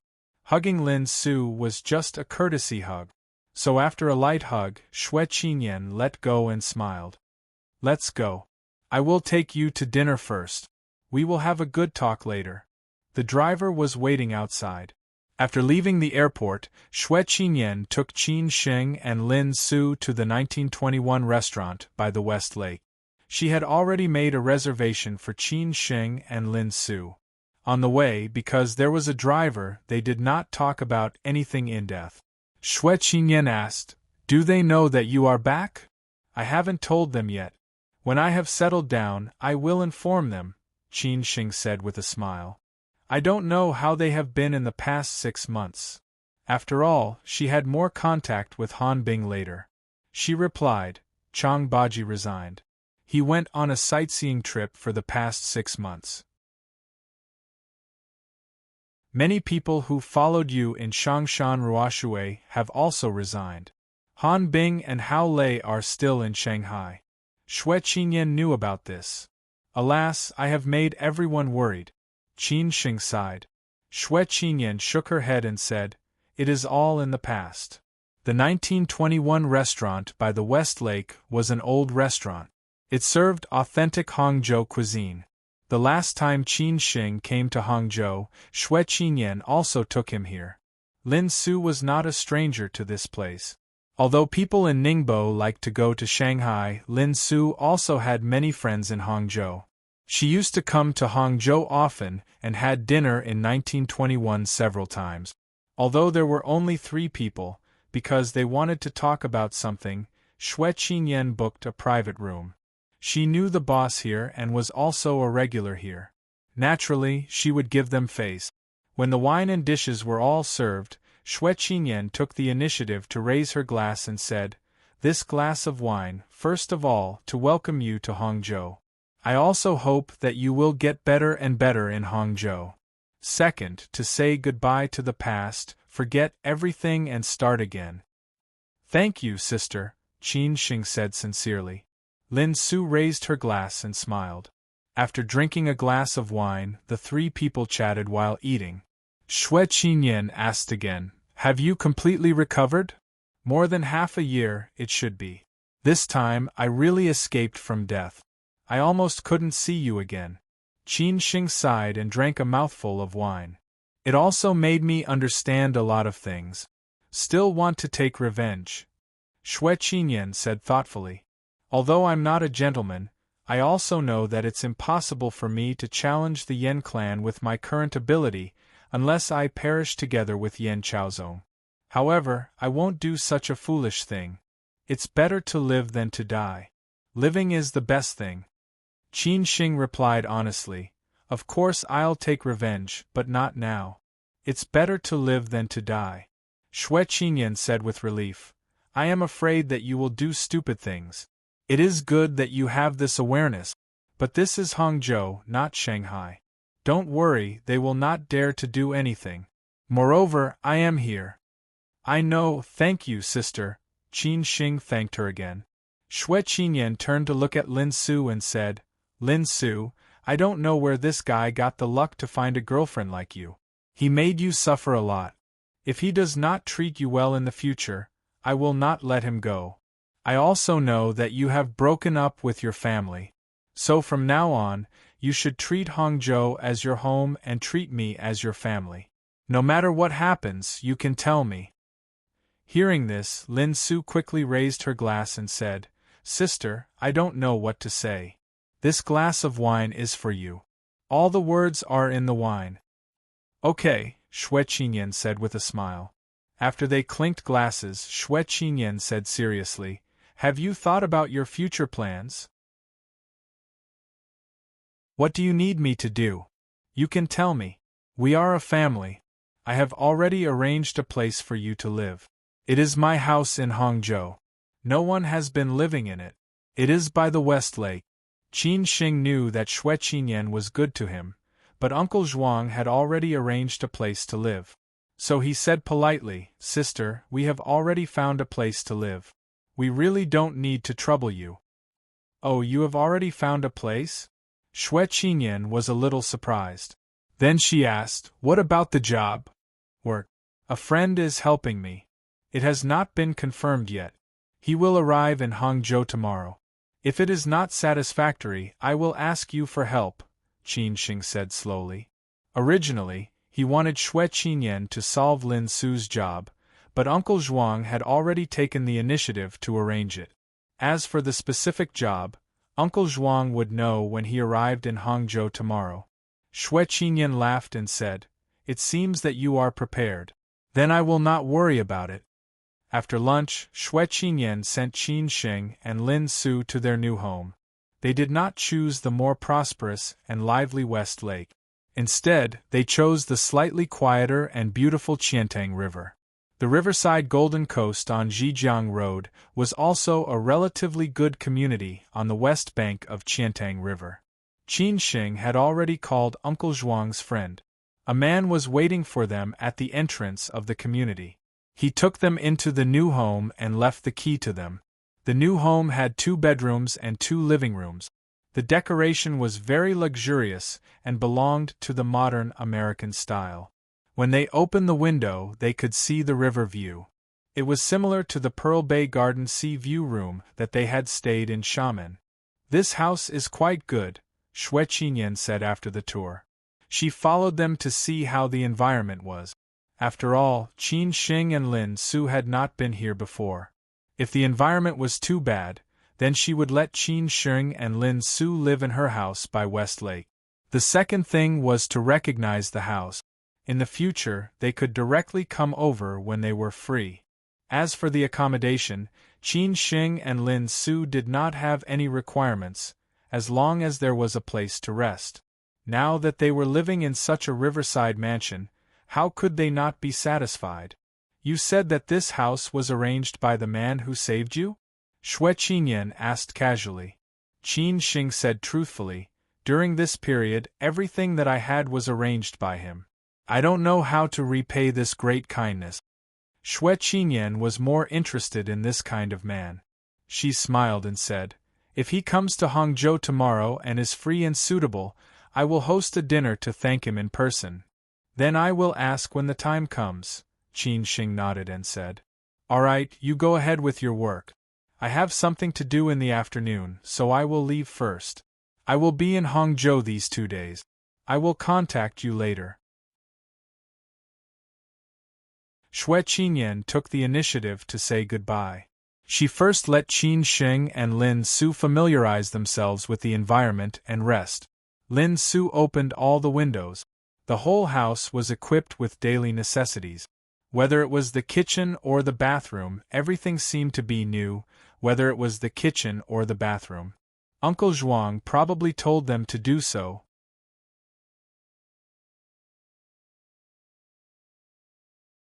Chapter 198. A Pie in the Sky, Where's the Monthly Ticket? Compared to the bustling Shanghai, Hangzhou, which was surrounded by mountains and lakes, was quieter. However, it was a first-tier city in the country after all. It was not easy to stand out in this city. After what happened in Shanghai, Qin Sheng was no longer anxious for success. No matter what job Uncle Zhuang found for him, he would start again step by step. What are you thinking about? After Lin Su familiarized herself with the new environment, she walked to Qin Sheng and took away the cigarette that he had just smoked and asked softly. During this period of recuperation, Qin Sheng did not smoke or drink much, mainly because Lin Su was strict with him. He was used to it now. Qin Sheng was not angry. He smiled and said, "I'm thinking, when will I have the ability to face your family and marry you openly, instead of being chased around like a stray dog?" Lin Su laughed and said, "Anyway, I'm already yours. What are you worried about? Don't think too much. Let's go to the supermarket to buy some things. We still need a lot of necessities. Buy some vegetables too. We'll cook at home tonight." "Okay, I'll listen to you, madam," Qin Sheng said. After being busy for half a day, buying a lot of food and necessities, and going to the furniture city to buy some decorations, it was already 6 o'clock when they came back. Qin Sheng and Lin Su followed closely into the kitchen. The husband and wife chatted and laughed as they cooked. In the evening, Zhuang Zhou and Qin Chang'an sat opposite each other in the Sihiyuan of the Qin family in the eastern district of Sijiu City. There were a few dishes and 2 bottles of Wuliangye on the table. Gong Sun accompanied them. "Lao Zhuang, let me toast you first. You saved the brat's life." "I'll remember this favor," Qin Chang'an said with confidence as he raised his glass. Zhuang Zhou was a little surprised and quickly said, "Brother Qin, given the relationship between our families, you don't have to be so polite. I owe the Qin family too much. This is what I should do." Moreover, Qin Sheng was seriously injured. "It's my fault." Qin Chang'an waved his hand. Then, he poured a glass of wine and said, "That's a different matter. Let's talk about it separately. This second glass of wine is because I've troubled you in the past half a year. I've asked you to accompany me to put on a show. It's just a small matter." "I didn't do anything," Zhuang Zhou said with fear and trepidation. Qin Chang'an was much older than him, and he was also an all-powerful tycoon. Zhuang Zhou found it hard to accept Qin Chang'an's 2 consecutive toasts. After the 2 toasts, Qin Chang'an continued to say, "I've already told the people in Hangzhou. Let the lad follow Chao De and train him well. Tomorrow you should contact Chao De first and get familiar with him. Don't show any flaws." "All right, don't worry about that. I'll meet Mr. Chao tomorrow," Zhuang Zhou said in a deep voice. Since Qin Chang'an had troubled Zhuang Zhou for so long, he felt somewhat embarrassed. Consequently, he said, "After we finish tomorrow's business, you don't have to worry about this guy anymore." Zhuang Zhou frowned and said, "When Qin Sheng returns to Hangzhou, he will definitely face his former enemies. I'm afraid that they will find trouble with him again. Anyway, I have nothing to do. I can stay in Hangzhou for a while." "Ha ha ha, once bitten, twice shy. This lad is smart. He won't make the same mistake twice. Besides, I'll go to Hangzhou often. If the Yan and Lin families really want to die, I'll definitely let them remember what the price is." Qin Chang'an squinted his eyes and snorted. It was not that he did not want to take revenge. He just wanted to give the opportunity to Qin Sheng. Otherwise, where would he have the motivation? Since Qin Chang'an had made arrangements, Zhuang Zhou did not say anything more. He nodded silently and said, "Okay, I understand." Zhuangzhou was very clear that Hangzhou was not a place for Qin Sheng to stay for a long time. As long as Qin Chang'an and Qin Sheng recognized each other, Qin Sheng's stage was destined to be in Siju City. That was because this group of big families were clear that only by gaining a firm foothold in Siju City could they make waves in other places. As for those families outside of Siju City, which of them did not want to squeeze their way in? In the morning, Xue Qinyan took Qin Sheng and Lin Su to West Lake Ziwiguan for breakfast. There was also a man with them. He had been good friends with Xue Qinyan for many years. The two families were also considered friends. Now, this man was already a director with real power in the Municipal Public Security Bureau. His future might not be very promising, but he would at least be at the director level. Xue Qinyan introduced Qin Sheng to him to give Qin Sheng more protection in Hangzhou. If those bad guys saw Qin Sheng and this man getting close, they would have to think twice about dealing with Qin Sheng. There were a few steamed dumplings, soup dumplings, and a bowl of wonton for each person. Xue Qinyan also ordered cat ears. Every time she returned to Hangzhou, she would have breakfast at Ziwiguan the next day. This was a habit for many years. I was wondering why you thought of inviting me to breakfast today. It turns out that you have friends. The man came late. After sitting down, he smiled and said. Then he looked at Qin Sheng and Lin Su sitting next to Xue Qinyan. Qin Sheng was ordinary, but Lin Su surprised him. However, the man knew how to hide. He returned to normal in an instant. He smiled and nodded to Qin Sheng and Lin Su. The man had a square face and big eyes. He looked righteous. He was not tall. He wore a white short-sleeved shirt and leather shoes, just like those leaders on TV. Ziwiguan was a time-honored brand. Whether it was Hangzhou cuisine or breakfast snacks, it was famous in Hangzhou. Foreign tourists would definitely try it when they came to Hangzhou. So there were a lot of customers in the morning. They sat on the second floor. Xue Qinyan had ordered all the dishes. She knew what this man ate better than anyone else. Xue Qinyan teased, "I don't have friends. We are all family. This is my brother and sister-in-law. They just arrived in Hangzhou yesterday, so I brought them here to try it. Aren't you just nearby? I thought I had to make an appointment to invite Director Fong to dinner." "Oh, it turns out to be brother and sister-in-law. Welcome to Hangzhou. My name is Fong Jianpain. I grew up with Qinyan." The man took the initiative to introduce himself. People in the official circle were naturally not afraid of strangers. "My name is Qin Sheng. This is my girlfriend, Lin Su." Qin Sheng responded. Lin Su smiled and nodded. Xue Qinyan said angrily, "Others don't know you, but I know you well. Don't show off in front of my brother and sister-in-law. I didn't invite you for dinner today for nothing." "Well, I knew it was not a good thing. If I knew it, I wouldn't have come." Fong Jianpain looked regretful. At the same time, he picked up a crab roe bun and put it into his mouth. Xue Qinyan said seriously, "It's not that easy to leave. But don't be afraid. It's not a big deal. It's just that my brother and sister-in-law will develop in Hangzhou in the future. I don't stay in Hangzhou anymore. I'm afraid that someone will bully them. I want you to help me take care of them." "Madam, you don't need me to take care of you. As long as you show off your golden signboard, which idiot in Hangzhou dares to provoke you?" Fong Jianpain laughed out loud. Xue Qinyan snorted and said, "I'm talking to you. Don't interrupt me. If something really happens, I definitely won't need your help. I think I should take good care of my brother and sister-in-law. If they lose even a strand of hair, you can hold me accountable, okay?" Fong Jianpain said firmly. Then he said to Qin Sheng, "Brother Qin Sheng, let's exchange phone numbers. You can call me if you need anything. Don't think it's troublesome. Anyway, I owe her a lot in case she ridicules me in the future." Fong Jianpain was so proactive and gave him face. Qin Sheng quickly took out his phone and said, "Brother Fong, I'll have to trouble you in the future. Don't be so polite with me. Treat me as one of our own. Otherwise, your sister will wave at me later. Fang Jianping laughed and said.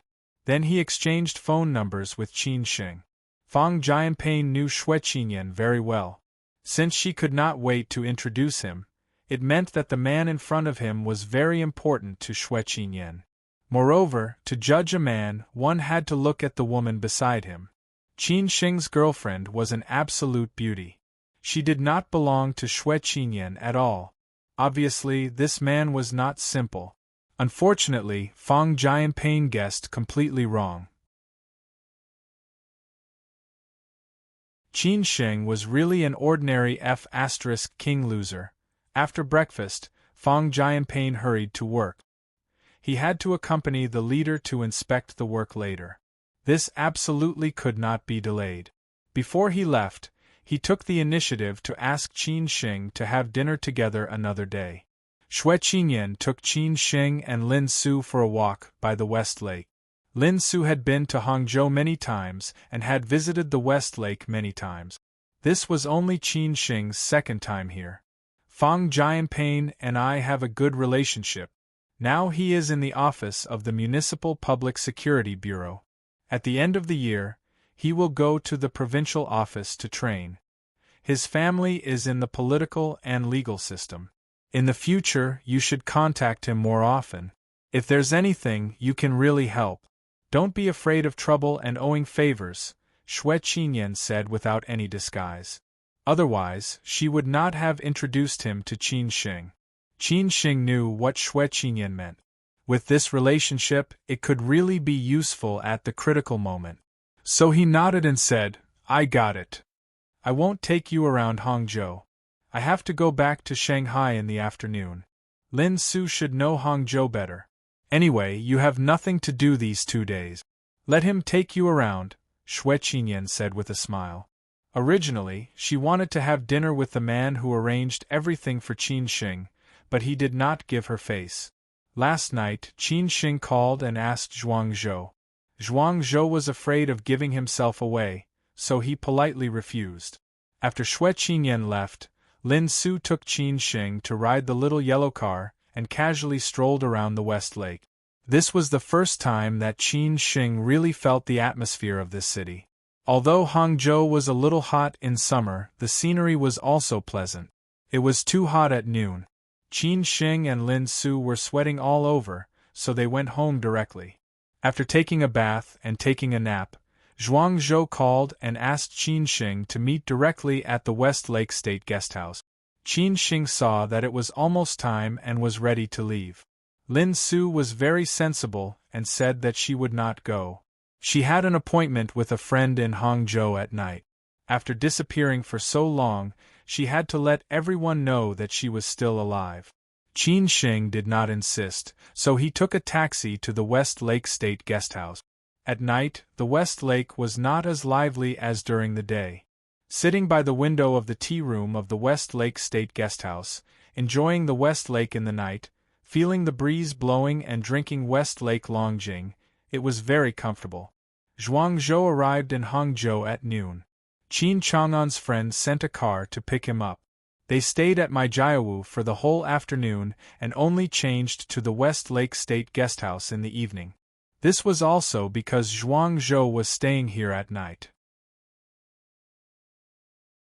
Chowda was in his early 40s, about the same age as Zhuang Zhou, but more than 10 years younger than Qin Chang'an.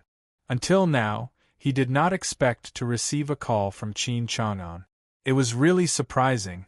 However, for him, this was like a pie falling from the sky. After all, his relationship with Qin Chang'an was not that close. If he wanted to jump on Qin Chang'an's big boat, then he had to do this well. This was Qin Chang'an's son, his biological son, not an illegitimate son. It was the first time he heard that Qin Chang'an had a son. If he could build a good relationship with the Qin family's young master, the Chao family would also rise in the future.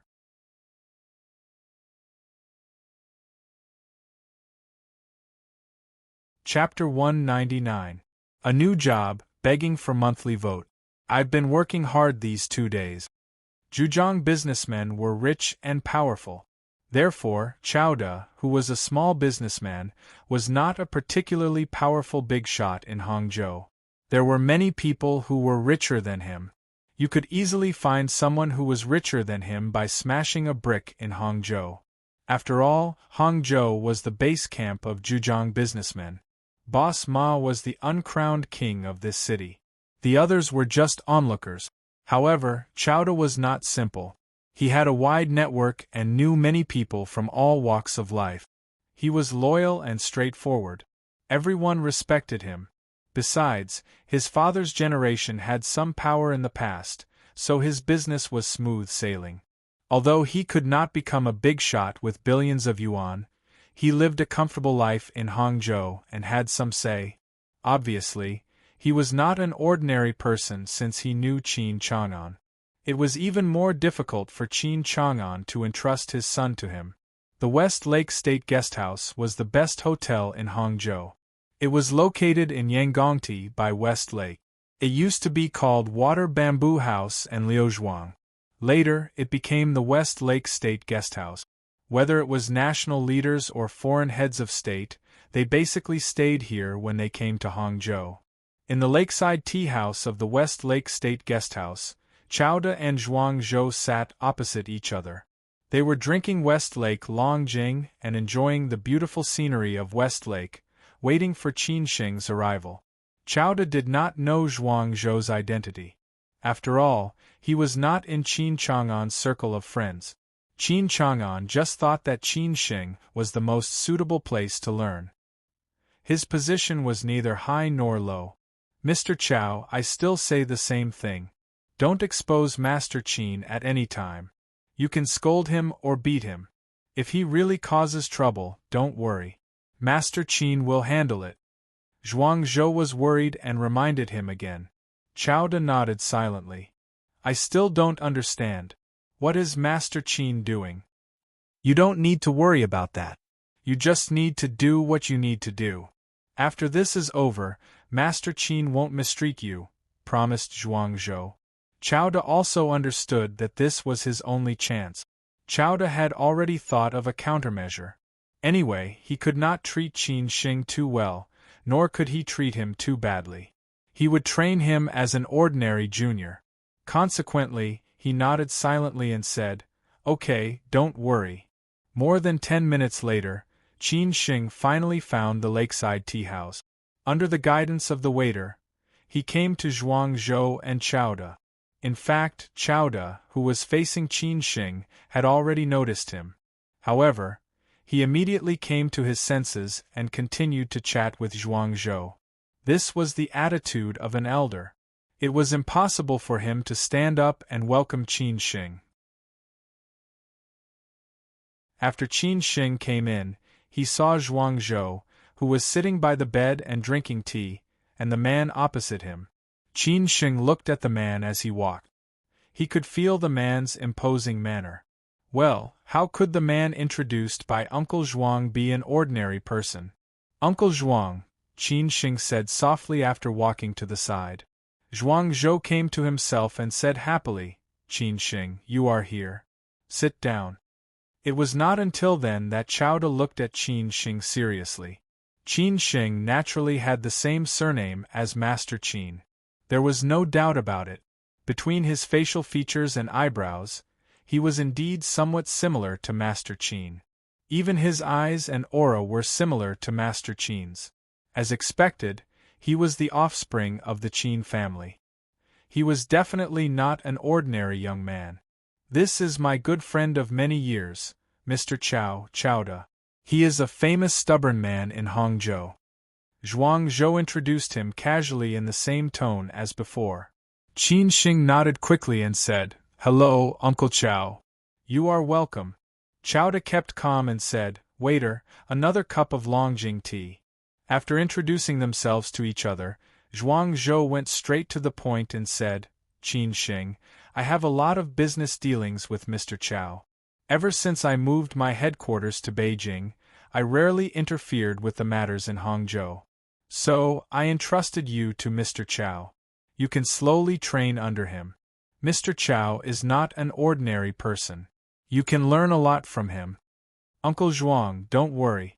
I will definitely work hard with Uncle Chow. Qin Xing said very modestly, Uncle Chow, I will trouble you in the future. If there is anything wrong, please teach me. I like young people with potential. As long as you do things honestly, I will definitely not treat you badly. Don't worry about this, Chowda said in a deep voice. Qin Xing asked directly, Uncle Chow, what should I do first? Secondly, I have a lot of entertainment businesses in Hangzhou. When you are free, you can help me keep an eye on them. These 2 years, I haven't been in charge of these businesses. There are a lot of people who live off me and help me keep an eye on them. This was what Chowda and Zhuangzhou had discussed. It was also what Qin Chang'an had agreed to. Of course, there was a deeper meaning behind this arrangement. Chowda and Zhuangzhou had discussed this with each other. It was also what Qin Chang'an had agreed to. Naturally, there was a deeper meaning behind this arrangement. Chowda and Zhuangzhou had agreed to it.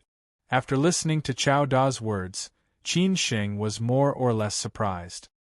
He thought it was an ordinary job, but he did not expect Mr. Chow to value him so much. At the same time, Qin Xing also guessed something from Mr. Chow's words. Those who could get involved in the entertainment industry were not ordinary people.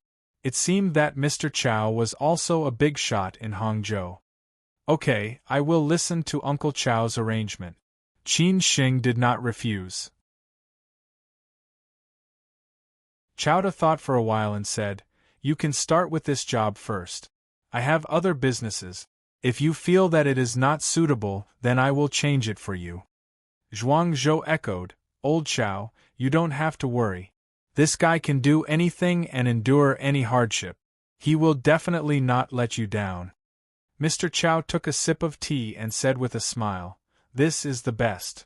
Qin Xing's things were arranged. He was very satisfied with it. He was also suitable for this kind of job. As for Lin Su's job, Zhuangzhou said slowly, I have chosen 2 jobs for Lin Su. One is CITIC Securities Zhujiang branch. Lin Su can choose whichever department she wants. With her ability, she is qualified. After all, this is her job. The other one is a charity fund. I know that Lin Su used to do charity bursaries and is good at it. Let her choose later and inform me later. Thank you, Uncle Zhuang. I will go back and discuss with her first, then I will call you. Qin Xing was very pleased. These 2 jobs were not bad. He was not sure which one Lin Su would choose. What should be said had been said. This show was finally over.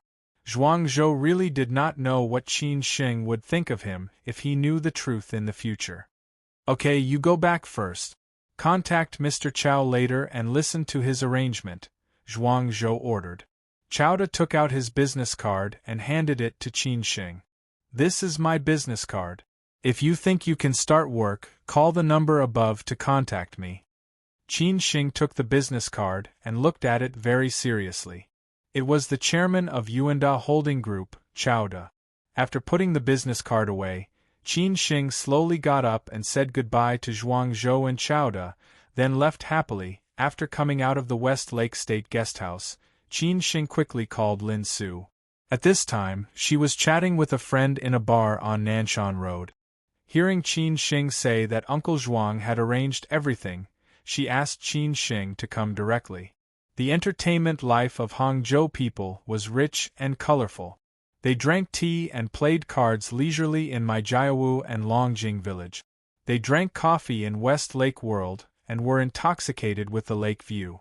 They were intoxicated in the Lakeside Road pedestrian street and were crazy in the bars on Nanshan Road Bar Street. How to entertain yourself was only your choice. It was a pity that Nanshan Road had long been in decline in recent years. Although the geographical location was good, there was a lot of traffic, and it was driven by the students of the China Academy of Fine Arts. However, most investors could not afford the high rent. Nowadays, the most popular bars were around Huanglong, but there were more nightclubs there. The bars on Nanshan Road were relatively quiet. This was also one of the reasons why Lin Su and her friend agreed to meet here. This bar was called Join, and its business was relatively good among the bars on Nanshan Road. Lin Su and her friend sat in the corner, listening to the slightly hoarse voice of the resident singer, drinking cocktails and chatting. This was the first time she had contacted a friend in the past 6 months, except for seeing Lin Yu. This friend was a beauty with temperament. She was a teacher at the China Academy of Fine Arts, so she chose the nearest Nanshan Road. She grew up with Lin Su. Later, one was in Hangzhou and the other was in Shanghai. Every time Lin Su came to Hangzhou, she would take the initiative to contact her, but this time she called her, she was shocked. After all, everyone in their circle knew about Lin Su's affairs. It was said that she refused Yan Chaozong and chose an ordinary man. After falling out with her family, they eloped. No one could contact her. It had been more than half a year. I didn't expect it to be you. I thought I would never see you again. The beauty was called Xiaoruoqing. The name was very poetic. She had long hair and outstanding temperament. She was a typical artistic young woman who liked to travel and listen to songs. Lin Su pouted and said, "How could it be? I'm back now." "What the hell is going on? Is it true? What do you think?" Xiaoruoqing asked with big eyes. Lin Su didn't want to mention these trivial things. She smiled and said, "What you heard is the truth. I am willing to give up everything for love and freedom." "Well, I support you on this point. I would rather marry love than marry reality." Xiaoruoqing nodded. She was such a woman. She would only choose the man she liked. Even if others liked her, she would not be moved. After talking about the values of love, Xiaoruoqing said with interest, "So you will stay in Hangzhou in the future?" "Well, where he is, I will be there. I will definitely develop in Hangzhou in a short time. As for the future, I will listen to him." Lin Su bowed her head and smiled. Xiaoruoqing was really shocked by Lin Su's appearance. She sighed and said, "I didn't expect that our former school bell goddess would have such a love-struck moment. I really want to see who this man is. He conquered you." Lin Su said with a happy face, "He is very simple and ordinary. He is not as great as you think. For me, everything is not important. Who made me like him?" This was not what Lin Su, who had never been in love, said. Xiaoruoqing was really speechless. But every woman in love was like this. Xiaoruoqing was not surprised. Wasn't she like this before? Lin Su took out her mobile phone and looked at the time. She said lightly, "Let's sit for a while. He should be here soon." Xiaoruoqing looked forward to it.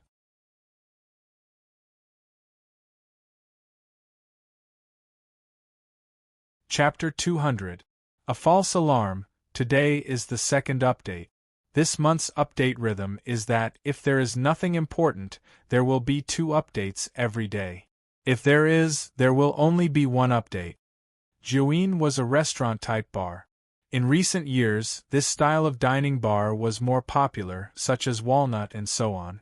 After Xiaoruoqing and Lin Su finished their meal, they sat here and continued to drink and listen to music. Today, in order to meet Uncle Zhuang and Mr. Chow, he dressed more decently and spiritedly. After all, it was the first time he met them. He had to leave a good impression. This was a habit and attitude that a young man had to learn. After Qin Sheng walked into the bar, he found Lin Su.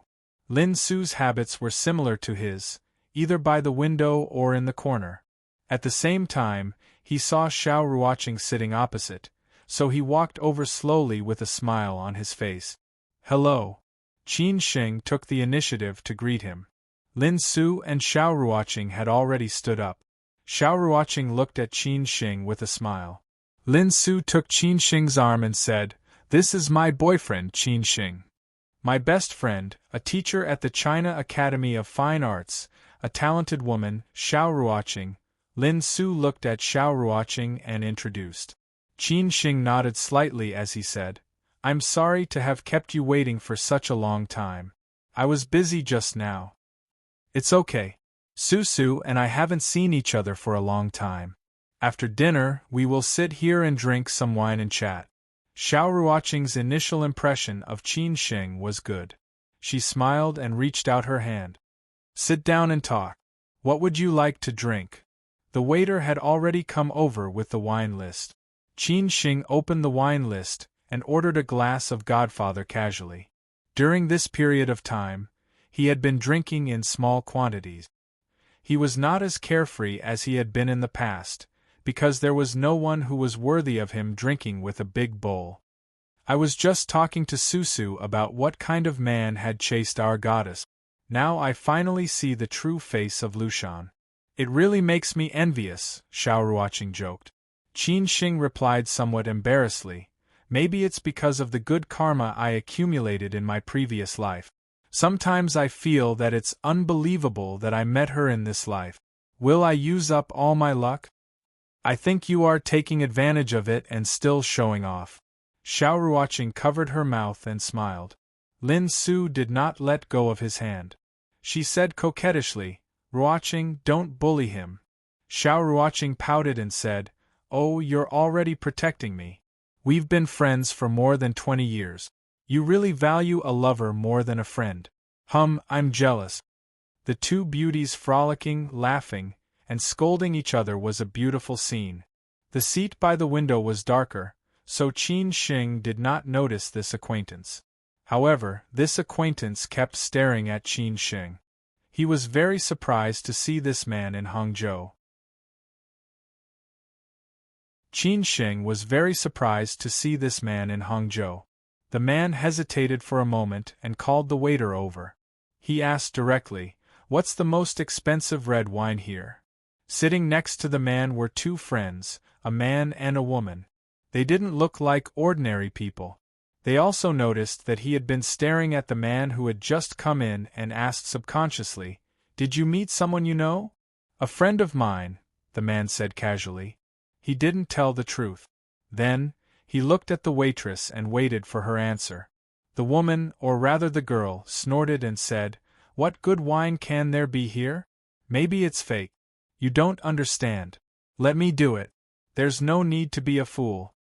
Some non-mainstream girls took the wine list, glanced at it casually, and said directly, This bottle of Chateau Cheval Blanc, 12 years old. This should be the best in your shop. Miss, you have a good eye. Our boss also likes the red wine of Chateau Cheval Blanc. This is one of the only 2 bottles left. The waiter quickly flattered. This bottle of wine cost nearly 5,000 yuan. Who would order such an expensive red wine when they came here? Their bar did not have this kind of atmosphere. This should be the first time he saw someone order such an expensive red wine since he came here for a long time.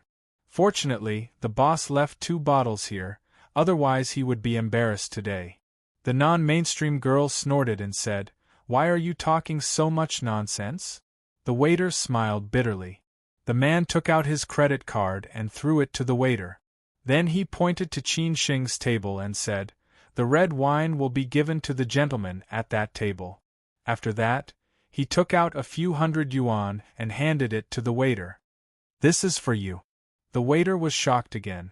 What kind of trick was this? He ordered such an expensive wine and did not drink it himself. He wanted to give it to others.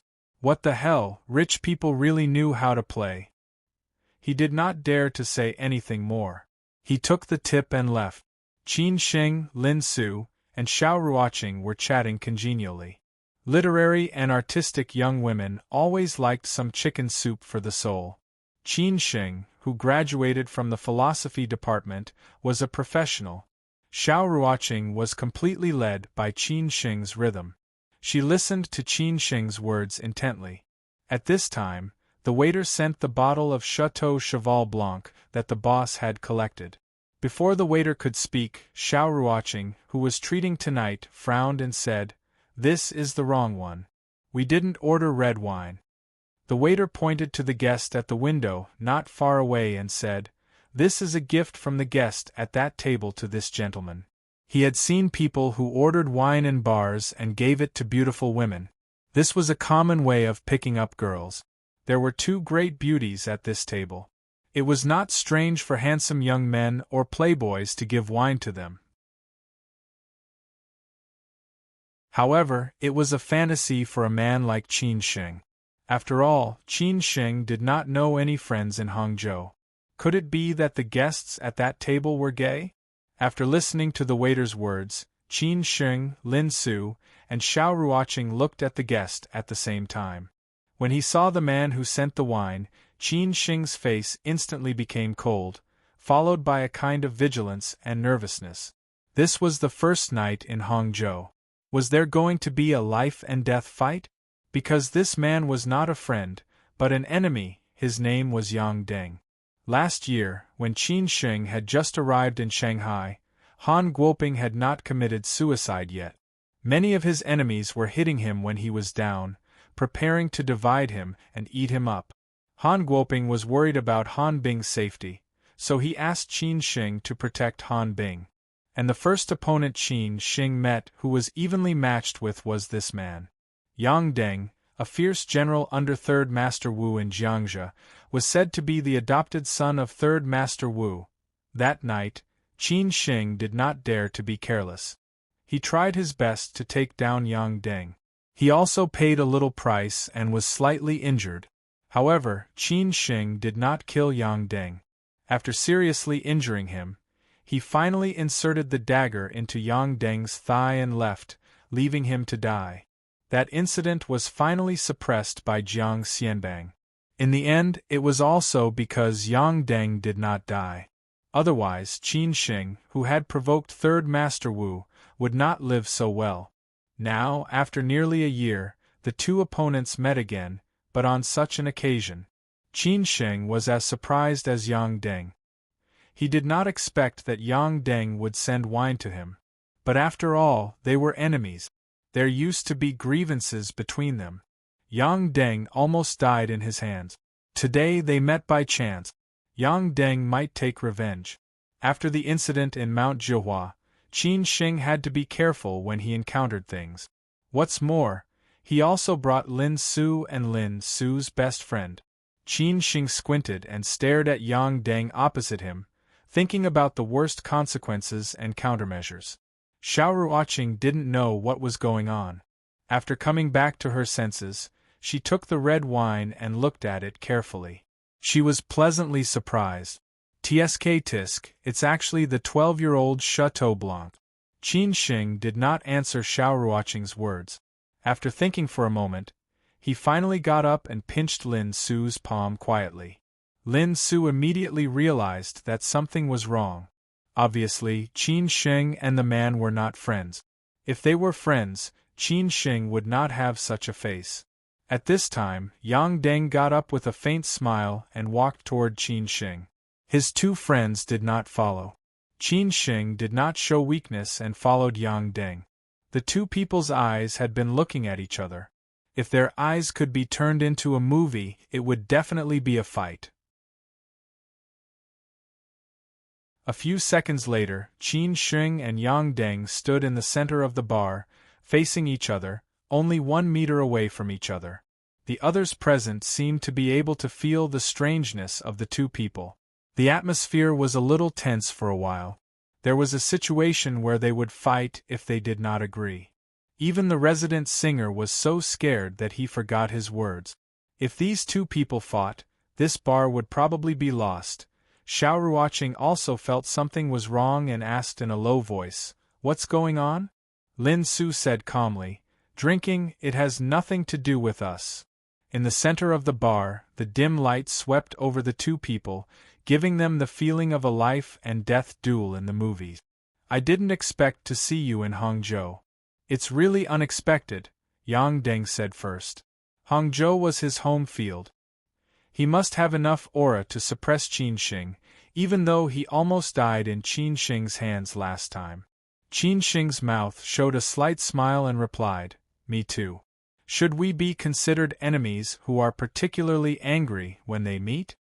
"It seems that you are afraid," Yang Deng said with some disdain. Qin Sheng said disapprovingly, "Afraid? I should tell you this. I'm just afraid that if we really fight, it will not be worth it to destroy this bar." "I'm afraid?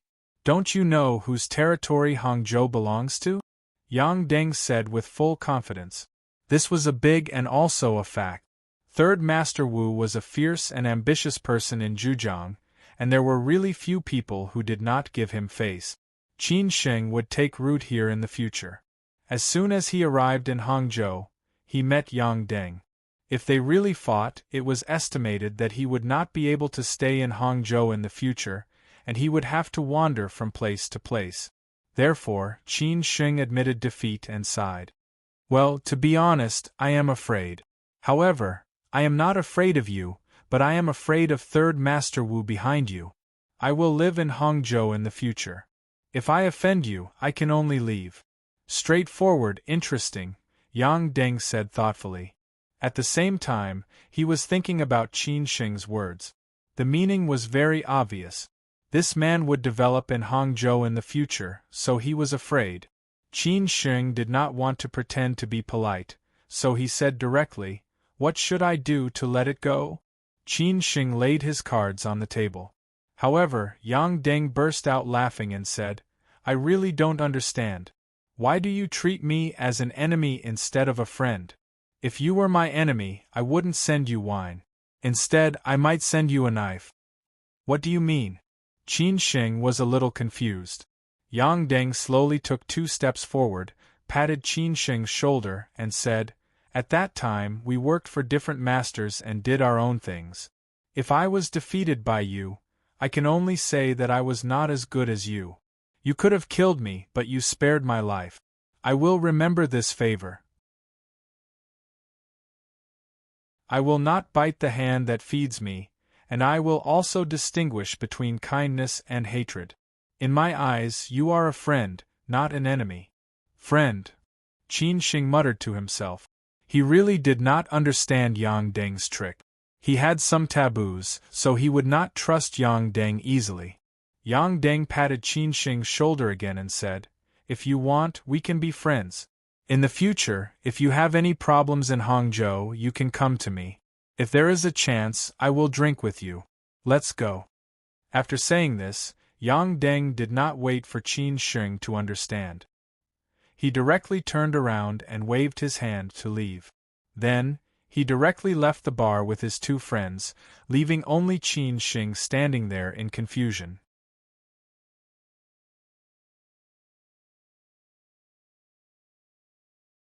Chapter 201. All women are the same. After Yang Deng left, Qin Sheng still did not come back to his senses. He took a few deep breaths to calm down his inner uneasiness. Only then did he find that his palms and back were all sweaty, which showed how nervous he was just now. Qin Sheng could not help but scold himself for being so useless. Qin Sheng was really scared tonight. He almost thought that he was going to fight with Yang Deng. When he just returned to Shanghai, he fought with Yang Deng for the first time. Would he fight with Yang Deng for the first time after he recovered from his injury in Hangzhou? Was this man his nemesis? Secondly, if he really fought with Yang Deng, then he could not stay in Hangzhou anymore. The power of Third Master Wu would kill him. He had not settled down yet, but he had to wander around, which completely disrupted his plan. Qin Sheng must be very disappointed. Unexpectedly, it was a false alarm in the end. However, Qin Sheng still did not dare to take it lightly. After suffering a loss, he had to be more careful when doing things. After all, he still did not know what kind of person Yang Deng was. If Yang Deng played a retreat in order to advance, first to stabilize him, and then to design a trap, then Qin Sheng would definitely not be fooled. If Yang Deng really regarded him as a friend as he said, then Qin Sheng felt that this man was absolutely a pure man. He was open and aboveboard, and he was a good friend. But it took time to verify these. Back to the seat, Xiao Ruoqing stared at Qin Sheng with a puzzled face. Qin Sheng just made her feel very strange, but she could not tell what was wrong. She smiled and said, "Your friend left? Well, he still has something to do, so he left first. I didn't expect to meet him here." "I will meet him another day," Qin Sheng said perfunctorily. Xiao Ruoqing took the red wine and said excitedly, "Your friend is very generous. He gave me a bottle of Chateau Cheval Blanc." He is a rich second generation, and his family is doing trade, Qin Shing said with a smile. Lin Su knew that what happened just now was not as simple as she imagined, but with Xiao Ruoqing present, she could not ask anything. She could only wait until she got home. The bottle of red wine given by Yang Deng was not opened. Qin Sheng took the initiative to give it to Xiao Ruoqing. He was in poor health and basically did not drink much. Lin Su rarely touched wine, except for occasional drinks at social gatherings. They could all see that Xiao Ruoqing liked this bottle of red wine very much, and finally accepted it with a smile. It was already 10 o'clock in the evening when he arrived at Binjiang Golden Coast from Nanshan Road. Qin Shing directly sat on the sofa as soon as he entered the room. After Lin Su came out of the bathroom, she asked, "Who was the man you met in the bar today? You were so nervous at that time." "It's a long story. When I first arrived in Shanghai, Uncle Han asked me to protect Han Bing. The power behind this man wanted to harm Han Bing, so he sent him to kidnap Han Bing. So we had a fight. I won and he lost. I could have killed him at that time, but I spared his life.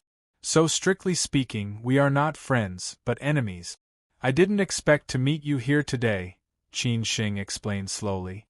Lin Su knew Qin Shing and knew that this was not the main point. She continued to ask, "What else? If that's all, I don't think you would be so nervous?" Qin Shing held Lin Su in his arms and said with a smile, "My wife is still smart. It's okay to meet him. I'm not afraid of fighting with him, but I'm afraid of the power behind him. That master is a big shot in Zhejiang. We will live in Hangzhou in the future. Do you think I'm afraid? If we really fight, then we have to pack up and move to another place tomorrow." "I understand," Lin Su said thoughtfully. This should be what Qin Shing was most worried about, but she was curious and asked, "What happened in the end?" Qin Shing sighed and said with a smile, "In the end, he said that we are friends, not enemies, so he gave us wine, but I didn't dare to believe it. So on the road just now I asked the driver to take a detour, which is also a precaution. It's not wrong to be careful." "Maybe you think too much," Lin Su said with relief. Qin Shing nodded silently and said, "I hope so. If we can be friends, who wants to be enemies?" Lin Su got up and poured a glass of water for the two of them. She washed some fruits and peeled a mango for Qin Shing and asked, "How was the talk with Uncle Zhuang today? What did he arrange?" "If you didn't ask, I almost forgot about it." Qin Shing came back to his senses. He had been thinking about Yang Deng and forgot about the important things. He quickly took out his business card and said, "Uncle Zhuang asked me to follow a friend of his, Mr. Chow of Yuanda Holding Group, to be his special assistant. I'm not clear about the specific work." Lin Su took a few glances at Chow Da's business card and said, "I seem to have heard of it. I'll ask my friend later." "And your job?" Uncle Zhuang gave you two choices. One is CITIC Securities Zhejiang branch, the other is a charity fund, Qin Shing said while eating the mango. "What do you think? If I say that I plan to open a flower shop, you won't blame me for being useless, right?" Lin Su said half-jokingly. Qin Shing got up and went to the bathroom to wash his hands. He smiled and said, "My biggest wish is to raise you to be fair and fat. Even if you stay at home, I won't say anything. But I know you are not that kind of woman, and I can't be so selfish. As for opening a flower shop, I also think it's good. As long as you're willing, I'll support you." "I'm just joking with you. I'll feel bad if I make you so tired. When you earn a lot of money in the future, I'll think about it." Lin Su got up and put her arms around Qin Shing's neck after Qin Shing came out. Qin Shing hugged Lin Su's waist and said, "As long as you don't feel bitter, it's nothing for me to be tired." Such gentle words of love, Lin Su was already moved. She took the initiative to kiss Qin Shing and entangled with him. The two of them acted out a lively erotic scene on the sofa. This was already the rhythm of life, until Lin Su was kissed until she couldn't breathe. "So, what's your choice?" Qin Sheng let go of Lin Su and asked while touching her hair. Lin Su pursed her lips and thought for a while before deciding. I'm afraid that going to the securities company will be too tiring and I won't have time to take care of you. So I choose the charity fund, which is also a career that I like. Okay, I'll call Uncle Zhuang right now. Qin Sheng quickly got up and took out his phone. The new house had been tidied up and the work was also settled. Qin Sheng promised Mr. Chow that he would report in this week, so there were only 3 days left. If it was not for some trivial matters, Qin Sheng planned to go to work the next day. After all, he had already rested for more than half a year. If he continued to rest, he would be crippled. As for the trivial matters, it was to meet those friends who had been worried about him. Back then, such a big thing happened, everyone was worried and troubled. He had heard about it from Lin Su and Xue Qinyan. Later, when he was recuperating, he did not take the initiative to contact everyone for his safety. Qin Sheng felt somewhat guilty. Now that more than half a year had passed, he had recovered and returned to Hangzhou to start over again. If he still did not contact everyone, it would really be somewhat unreasonable. Moreover, now that things had been sorted out, Qin Sheng sent a message to everyone. It was simple: I'm back in Hangzhou. Within a few seconds the first call came. It was Xia Ding, followed by the second, Han Bing. The third, Hao Lei. The last one was Chang Baji. He knew that others would definitely contact Qin Sheng first, so he called Qin Sheng after an hour. At this time, he was traveling in Wudong Mountain. After chatting with Qin Sheng for half an hour, he decided to rush to Hangzhou tomorrow. After talking on the phone for more than an hour, Qin Sheng finally finished chatting with his friends. He only sent text messages to them. The content of the conversation was basically the same. Everyone asked him how his body was recovering, how he had been during this period of time, where he was now, and whether Lin Su was with him, etc. Qin Sheng answered them one by one. After Qin Sheng finished the call, Lin Su had already taken a shower and was lying on the bed. Just now, Qin Sheng also told her that he would inform these friends later that he was back. Lin Su did not have any reason to do so. After all, she knew that these people were very concerned about Qin Sheng. Done with the call? Lin Su, who was hiding under the quilt with the air conditioner on, was reading a book. Qin Sheng felt that Lin Su was the most beautiful when she had just taken a shower. She was like a lotus flower coming out of the water that could topple countries and cities. Qin Sheng nodded with great emotion and said, I've made everyone worry for so long. I don't feel good in my heart. They will all come to Hangzhou tomorrow. At that time, I will accompany them to get drunk. I agree, Lin Su said softly. Qin Sheng came to his senses and stared at Lin Su fiercely. You dare to take advantage of me? See how I will deal with you, girl. After that, Qin Sheng pounced on her like a fierce tiger coming down the mountain. Lin Su was so scared that she screamed involuntarily. However, not long after, there was only the sound that made people blush in the room. The two of them enjoyed it. The next morning, Lin Su was still in bed. Qin Sheng had already come back from running by the river. After taking a shower, he was making breakfast for Lin Su. At this time, he received a call from Xia Ding. He told Qin Sheng that he had already taken Hao Lei and Han Bing from Shanghai to Hangzhou. They just got off the high-speed rail and asked him to send his location as soon as possible. Qin Sheng raised his wrist and looked at the time. Oh my God, it was just past 8 o'clock. This group of people had already come to Hangzhou. Then they must have gotten up at 6 o'clock. After hanging up the phone and sending his location, Qin Sheng hurriedly ran into the bedroom. Without Qin Sheng's warm embrace, Lin Su could only hug the pillow and sleep soundly.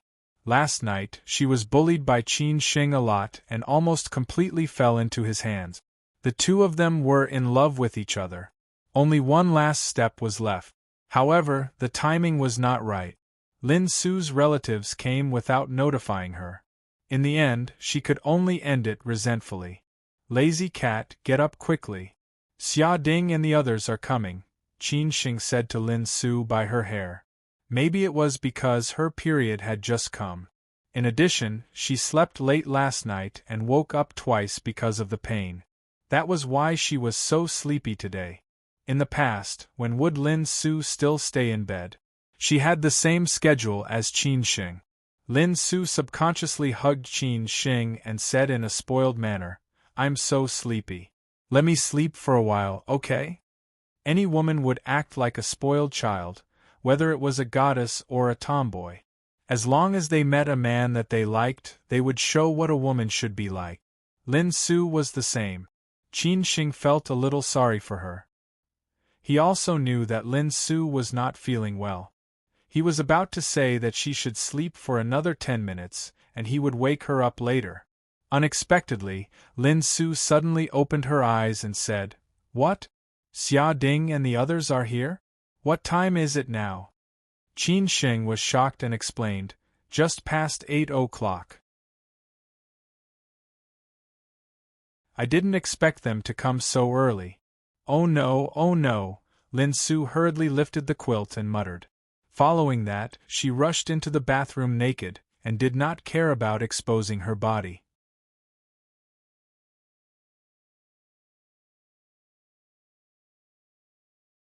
Chapter 202. Gathering in Hangzhou again, second update, asking for monthly votes. Any woman wanted to show her perfect side in front of others, especially a beautiful woman. Lin Su did not care about these things in the past, but ever since she became Qin Sheng's girlfriend, she was very concerned about her appearance. After all, she was no longer alone, she represented Qin Sheng. She did not want others to say why Qin Sheng found such a girlfriend. She showered, changed and put on makeup. Qin Sheng tidied up the room and waited outside. Lin Su only finished when Xia Ding and the rest entered the neighborhood. Actually, Lin Su still had some thoughts, but Han Bing was also there. When Qin Sheng was in trouble, she first met Han Bing. At that time, she knew that Han Bing liked Qin Sheng, so compared to Han Bing, she must not be at a disadvantage. Qin Sheng was dressed very casually, with short sleeves and shorts.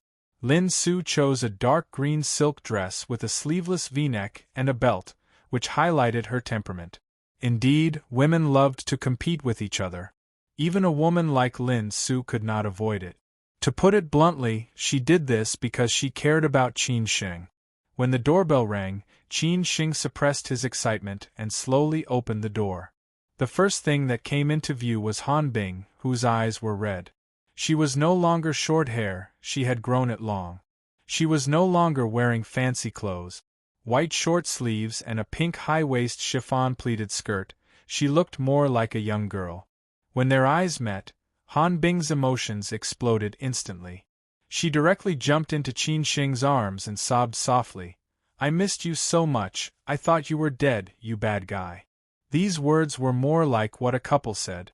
Qin Sheng could not care about others at this time. He just hugged Han Bing and comforted her. "Good girl, I'm fine now." Xia Ding and Hao Lei stood outside the door. They could not enter even if they wanted to. They could only wave at Lin Su and Han Bing. At the same time, Xia Ding gestured to Lin Su to understand Han Bing and not to mind. After all, Han Bing had not seen Qin Sheng for half a year. Lin Su just smiled and shook her head. She was not angry, she could understand human nature. "Don't disappear again, okay?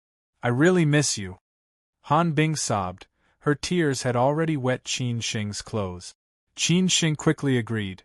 "Okay, I won't." Xia Ding was so hot that he couldn't help but say, "All right, that's enough. That's enough. We're still behind." In the past 6 months, Xia Ding had met Han Bing and Hao Lei frequently, and they had become familiar with each other. Han Bing was very calm in front of Qin Sheng, but not in front of Xia Ding. Both of them were not convinced of each other's superiority, and often bickered with each other. However, Xia Ding quite liked Han Bing's character. She was straightforward and not pretentious. If Han Bing did not like him, Xia Ding would have taken action long ago. Han Bing also felt that she had lost her composure and quickly let go of Qin Sheng. After all, there were still Xia Ding and Hao Lei. More importantly, Qin Sheng was a married man and his girlfriend, Lin Su, was standing not far away. Hugging Qin Sheng like this was no different from showing off to Lin Su. No one will think you're mute if you don't speak. Han Bing turned around and glared at Xia Ding. Xia Ding was so angry that he pointed at Han Bing, but there was nothing he could do. He stared at Qin Sheng and said with a smile, "Big brother, you're finally back. I thought you would disappear for another 2 to 3 years. If you don't come back soon, I won't be able to hide it from Lao Er and Lao Si." Qin Sheng went forward and punched Xia Ding, scolding, "You brat, you're still the same. Did you change your girlfriend recently?" "Don't, I've turned over a new leaf. I'm an outstanding socialist youth now. I'm busy with work and have no time to fall in love," Xia Ding retorted. Qin Sheng sneered, "You make it sound like it's true. Do you think I'll believe you? Fine, I'm too lazy to argue with you. I'd better get in touch with my goddess and see if there's a chance to steal her." Xia Ding walked in happily. Finally, Qin Sheng faced Hao Lei and took a deep breath. He slowly walked forward and hugged Hao Lei. He patted Hao Lei's back hard and said, "Brother, you don't have to say anything, just come back," Hao Lei replied as he patted Qin Sheng's shoulder.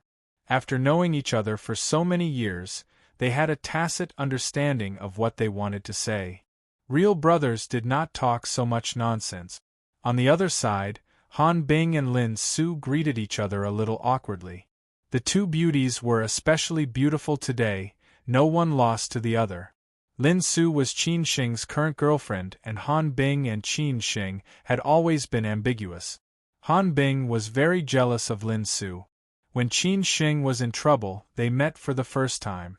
At that time, they did not care about these trivial things and were busy looking for Qin Sheng. But now, how should they face him? "Long time no see. Your long hair is prettier than your short hair." Lin Su took the initiative to greet. Han Bing smiled awkwardly. "Yes, it's been more than half a year. You've become a little thin." "It's all right." Lin Su did not know how to get along with Han Bing. She could only say politely, "Sit down, what would you like to drink?" Fortunately, at this time, Xia Ding broke the awkwardness in time. He laughed and said, "Goddess, I finally see you again. I thought you really eloped with the boss and would never come back. I missed you so much." Lin Su laughed and said, "I want to, but he may not be willing." Han Bing stared at Xia Ding. To her, anyone who mentioned Qin Sheng and Lin Su would make her very uncomfortable. Although Lin Su won, Han Bing did not intend to give up on Qin Sheng just like that. That's because he doesn't know how lucky he is. "Goddess, what's there to drink? I'm dying of thirst." Xia Ding had already felt Han Bing's gaze. He did not dare to say anything and quickly changed the topic. At this time, Qin Sheng and Hao Lei also came in. Lin Su asked everyone and went to the fridge to get some drink. She washed the fruits and took some food out, just like the hostess. Han Bing and Hao Lei both sat on the sofa. Xia Ding, on the other hand, was looking around Qin Sheng and Lin Su's house. He muttered that the environment was not bad. Everyone knew that Qin Sheng and Lin Su lived together, but no one said it out loud. After all, they had been together for more than half a year. Maybe they had done everything that should be done. This was unavoidable. Han Bing stared at Qin Sheng with a face full of hidden bitterness. Qin Sheng felt a little embarrassed. After Xia Ding finished looking around Qin Sheng's new house, he walked over and asked, "Han Bing, why do you keep staring at my boss?" Han Bing said righteously, "I haven't seen him for more than half a year. Can't I look at him more?" His girlfriend, Lin Su, doesn't have any objections. "What are you talking about?" Han Bing deliberately emphasized the word, girlfriend. Although Lin Su heard it, she only frowned slightly. She knew Han Bing's character. Besides, it was not a big deal. "Really? I think it's some people who haven't given up yet." Xia Ding retorted disapprovingly. Anyway, the onlookers would not mind if things got out of hand. Han Bing still wanted to say something, but was stopped by Qin Shing. Qin Shing said puzzledly, I haven't seen you for more than half a year. How did you become a pair of enemies? This is really interesting. Qin Shing, you have to stand up for me. When you were not here, Xia Ding often bullied me. You have to take revenge for me? Han Bing began to complain. Xia Ding immediately replied, we still don't know who is bullying who. Qin Shing was really speechless. It had only been half a year. How did so many things happen? Helpless, he could only ignore them and let them continue to bicker. When will Lao Chang arrive? Hao Lei asked. Qin Shing looked at the time and said, the flight will be around 11 o'clock. When Lao Chang arrives, we will go to eat. That will be soon. Hao Lei said thoughtfully, we haven't seen Lao Chang for more than half a year. After you disappeared, he also left Shanghai. I thought he went back to Xi'an. I'm sorry, Lao Chang and you. I tricked you to go to Shanghai. In the end, I quit first, Qin Shing said with some guilt. Hao Lei sighed and said, let's not talk about this. You had no choice. Moreover, we don't blame you. We are all brothers. As long as you are fine, it's the best. After Lin Su was done, she sat on the sofa and leaned close to Qin Shing. This loving look made Hao Lei and Xia Ding very envious. However, Han Bing was a little jealous. She snorted coldly and lowered her head to play with her phone. How is your body now? Tell me the truth, Xia Ding said with concern. Qin Shing sighed with emotion and said, it can be said that I took a trip to the gates of hell again. The first few months were indeed a bit difficult. I suffered such a serious injury. It was a miracle that I was still alive. The recovery was relatively slow. At first, I was in so much pain that I even had the urge to die. I lay in bed for more than a month and spent 2 months on a wheelchair and crutches. Later on, it was more smooth. If it weren't for Lin Su taking care of me, I think I wouldn't have recovered so quickly. Qin Shing said it casually, but when Xia Ding, Hao Lei, and Han Bing heard it, they knew that Qin Shing was seriously injured this time. Otherwise, he would not have disappeared for half a year. Was it really done by Yan Chaozong and Yi Muyang?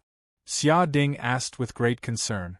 Qin Shing nodded quietly and said, yes, Yi Muyang is the bait and Yan Chaozong is the mastermind behind the scenes. The plan is flawless. It's my fault for not being cautious enough and trusting Yi Muyang too much. Or perhaps I should say that his acting skills are too good.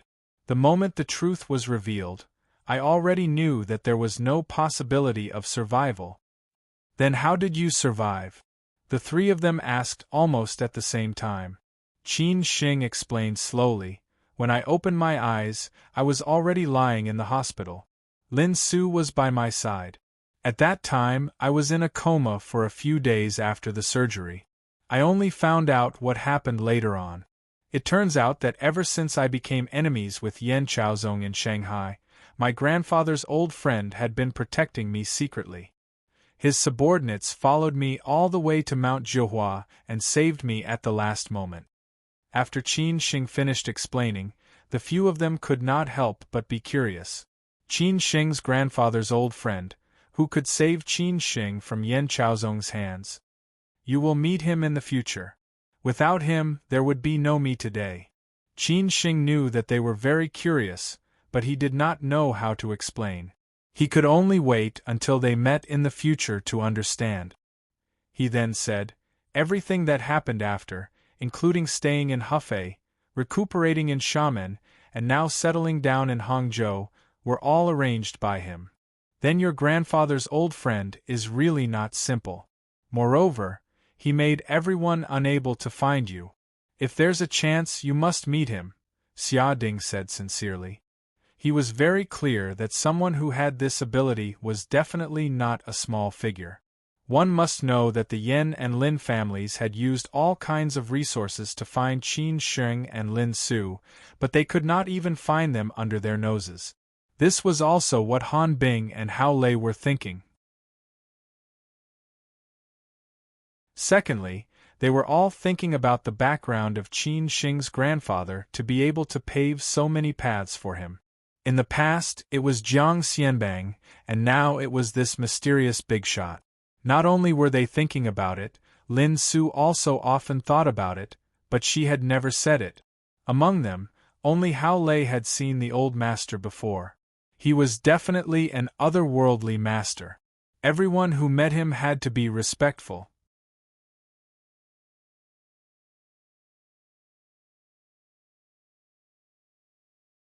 Chapter 203. I will take revenge. I have something on today, only one night watch, please forgive me. After half a year, they met again in Hangzhou. Qin Shing had recovered and everyone was in a good mood. Only Han Bing was unhappy. In the past half a year, Han Bing often thought of Qin Shing and suffered from the pain of missing him. When she knew that Qin Shing was in Hangzhou, she rushed over immediately. It was because of her that Xia Ding and Hao Lei woke up at 6 o'clock and rushed to Hangzhou. After seeing Qin Shing, Han Bing was very excited at first, but after getting used to it, she was a little unhappy. She was not used to Lin Su's existence. After all, Lin Su did not play a role in their previous lives. Now that Lin Su had become Qin Shing's girlfriend, Han Bing felt that she was unnecessary. In order to celebrate Qin Shing's recovery, Xia Ding had already booked a special restaurant in advance. It was located at Guiyu Shanfang on Manzhulong Road, halfway up the mountain. The environment was especially quiet and had a sense of seclusion. The outside was clean, but the inside was grand. By the window, one could directly overlook the scenery of West Lake. The main focus was on creative dishes. Xia Ding was also afraid that they would not be used to Hangzhou cuisine, so he chose this restaurant. Xia Ding asked the driver to call a taxi back. There were 5 people in one car. Qin Shing and the 2 beauties sat in the back. On the left was Lin Su, on the right was Han Bing. Hao Lei and Xia Ding had long felt that the atmosphere was not right, so they did not participate in this kind of fight.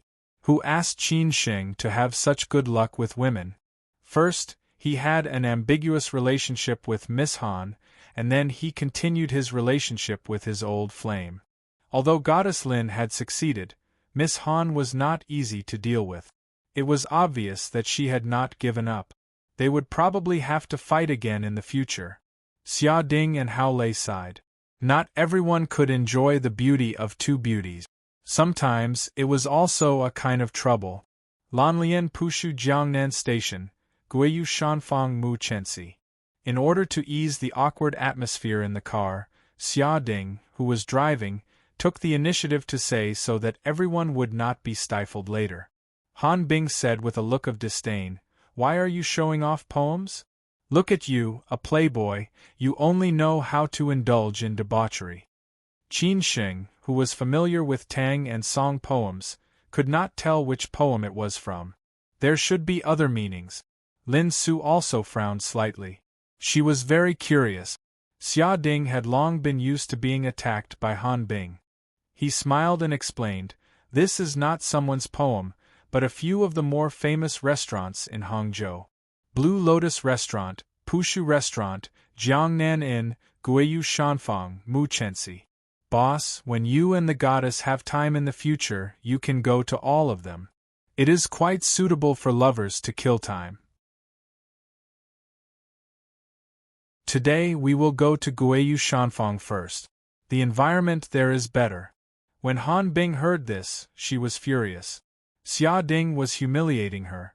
Actually, Xia Ding had good intentions. Qin Shing and Lin Su were indeed a perfect match. Given Qin Shing's character, no matter how hard Han Bing tried, he would not give up on Lin Su and choose Han Bing. Moreover, compared to Lin Su, Han Bing was indeed a little lacking. Hence, this was also a warning to Han Bing to back off. Han Bing retorted, "Don't you know that he likes barbecue in summer and hot pot in winter? This kind of place to show off, leave it to you to pick up girls." "That's true. Boss, there is no barbecue at noon, let's make do with it. At night, I will bring you to a very delicious barbecue restaurant." At that time, we will drink and eat, Xia Ding said casually. Qin Shing's character was like this. They also liked that kind of occasion. Secondly, he also gave Han Bing face. Along the way, they talked about some harmless things. Basically, it was Xia Ding who talked about some of the scenery and buildings along the way, the illusions and stories behind them. The others were just listening by the side. Half an hour later, they finally arrived at the Guiyu Mountain House halfway up the mountain. The entrance of the Guiyu Mountain House was slightly simple. The small door at the side did not attract attention. Usually it was closed. Only when the guests approached would someone open it. On the white wall at the side, the words Guiyu Mountain House were embroidered with iron wire. Xia Ding brought them in. The environment was indeed not bad. However, Lin Su and Han Bing were both born from rich families. They had seen all kinds of things since they were young, so they were not surprised at all. Only the two country bumpkins, Qin Shing and Hao Lei, looked around with interest. Qin Shing was more interested in the layout and details of many places. They were brought into a rather zen-like private room by the waiter. The huge floor-to-ceiling windows faced the scenery of the West Lake. Xia Ding asked the waiter to brew a pot of tiger running Longjing first, then let the two beauties order. He chose a bottle of red wine of a high grade. No matter how much he spent today, Xia Ding would be happy. The ordered dishes were not served. They drank tea, enjoyed the scenery of the West Lake, and chatted, waiting for Chang Baji's arrival. About 10 minutes later, the waiter knocked on the door and entered. Chang Baji, who was travel-worn, finally arrived. They had not seen him for half a year. Chang Baji looked haggard. His face looked very old, his hair was messy, and he had a beard. Although Chang Baji followed Qin Shing to Shanghai, in everyone's eyes, Chang Baji was an elder. Therefore, everyone stood up to welcome Chang Baji, which was also a form of respect for him. When old friends met again, they were speechless. Chang Baji looked at everyone present. They were all old friends from Shanghai. Finally, his eyes fell on Qin Shing. Qin Shing walked forward slowly. The two looked at each other. Chang Baji joked, "Better than I thought. You didn't lose an arm or a leg." "Lao Chang, you are still so humorous." Qin Shing sighed. They did not know how to say those polite words.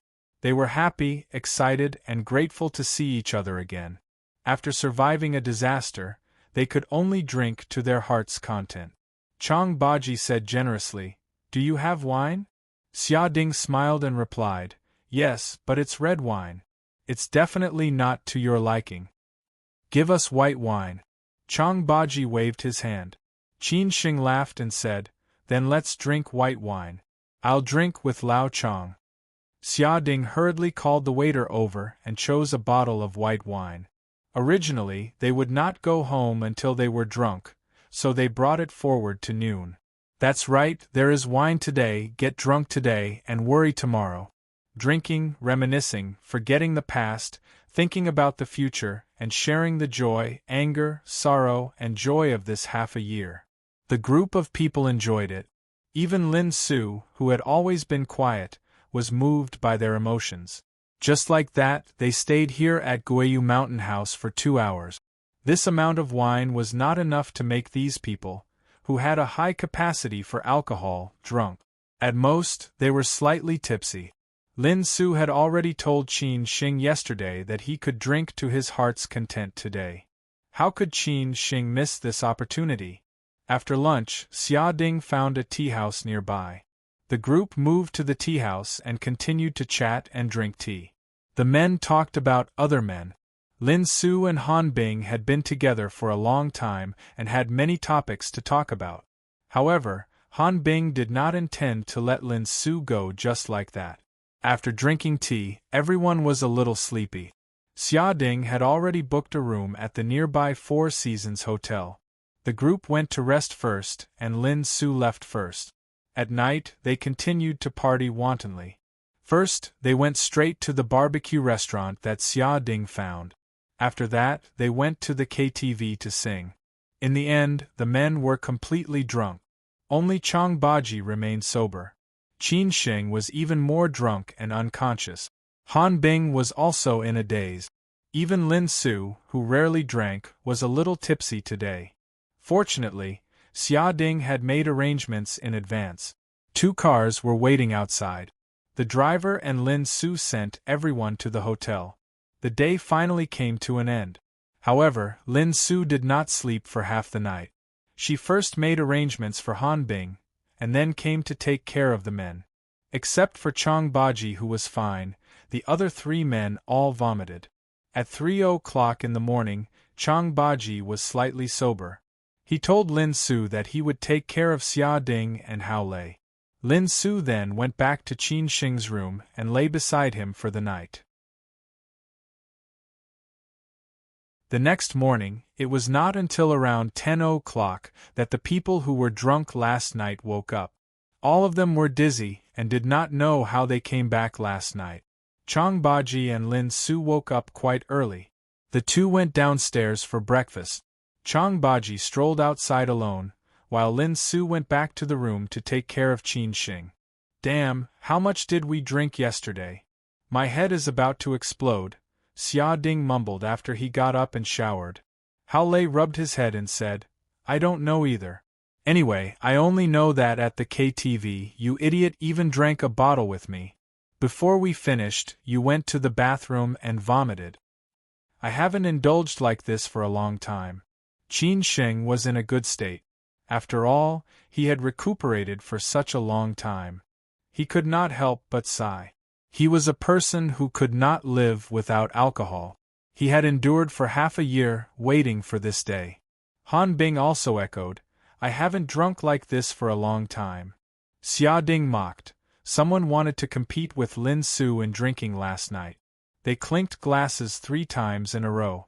In the end, they even wanted to drink with each other. If I did not stop them, something big would have happened. Han Bing stared at Xia Ding fiercely and played dumb. Who? Why can't I remember? Was it you? Why do you have this kind of hobby? Qin Sheng looked embarrassed. Everyone could see Han Bing's feelings for him. Lin Su was so smart, she naturally knew it too. He looked at Lin Su carefully. Lin Su was only looking at everyone with a smile. There was nothing strange. Qin Sheng was slightly relieved. He did not have to go home and kneel on the washboard. Lin Su was not angry at all. She could feel the relationship between them. They were indeed friends who could talk about anything. Lin Su was very happy that Qin Sheng had such a friend. Last night, when they were half drunk, she heard a lot about Qin Sheng. It could be said that she learned a lot. For example, from Hao Lei, she learned about Qin Sheng's junior high school and his childhood sweetheart's first girlfriend. For example, from Xia Ding, Qin Sheng's glorious deeds in college and the campus love that made them envious seemed to be the same girl. Then from Chang Baji and Han Bing, she heard a lot of things about Qin Sheng in Shanghai last year. Lin Su drank less. It could be said that she coaxed and lied to them. She knew a lot of things and wanted to have a good talk with Qin Sheng later. The smell of alcohol had not dissipated and they were still tipsy. So Xia Ding found a light restaurant to have lunch and let everyone sober up. After lunch, everyone said goodbye again. It was impossible for Qin Sheng to go back to Shanghai. It was impossible for them to stay in Hangzhou. They could only meet another day. Last night, Qin Sheng also told them that he would develop in Hangzhou in the future. As for what work, Qin Sheng did not hide it. For him, this was a new beginning. Chang Baji and Hao Lei followed him to Shanghai. Naturally, they planned to stay in Hangzhou with him. After careful consideration, Qin Sheng decided to let Hao Lei continue to stay in Shanghai. After things settled down here, he would let him come over. As for Chang Baji, he had nothing to do anyway. He would stay in Hangzhou now. He could also protect Qin Sheng. After all, Qin Sheng still had a lot of scruples. Before leaving, Qin Sheng said to everyone calmly, "Didn't you ask me when I would take revenge last night? Now that I'm sober, I can tell you." Everyone's face changed slightly. They waited for Qin Shing's answer quietly.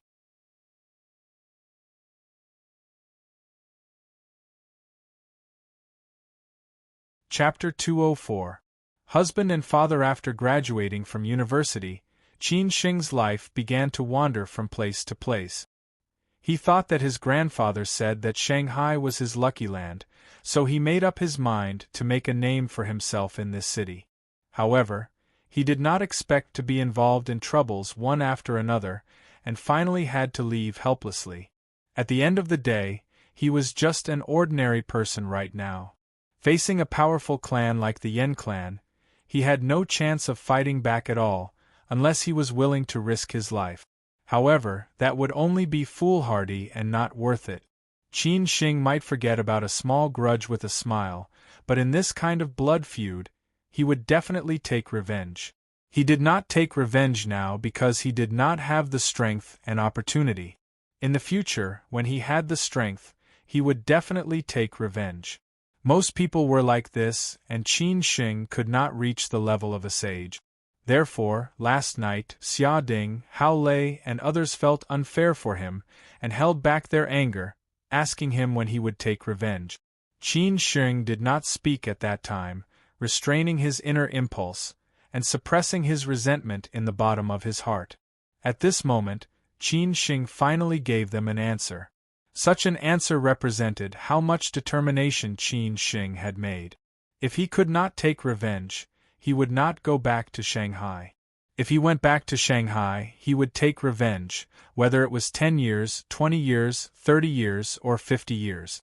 Okay, we will wait for you to come back, Xia Ding said, holding Qin Shing's shoulder, and his eyes were like torches. Parting was not an eternal farewell, nor was it an indefinite reunion. Therefore, there was not much sadness. What he was most afraid of was leaving without saying goodbye. For example, Qin Shing was missing for 2 years, and this half a year. Everything was far away, making people feel hopeless. The Xia family's driver sent Xia Ding and others to the high-speed railway station. It was too tiring to drive from Hangzhou to Shanghai. Nowadays, the major cities in the Yangtze River Delta region were connected by high-speed railway, which was relatively more convenient and comfortable. After they left, Qin Shing, Lin Su, and Xia Ding stood at the door of the hotel. Qin Shing said meaningfully, "Lao Chang, are you willing to stay in Hangzhou?"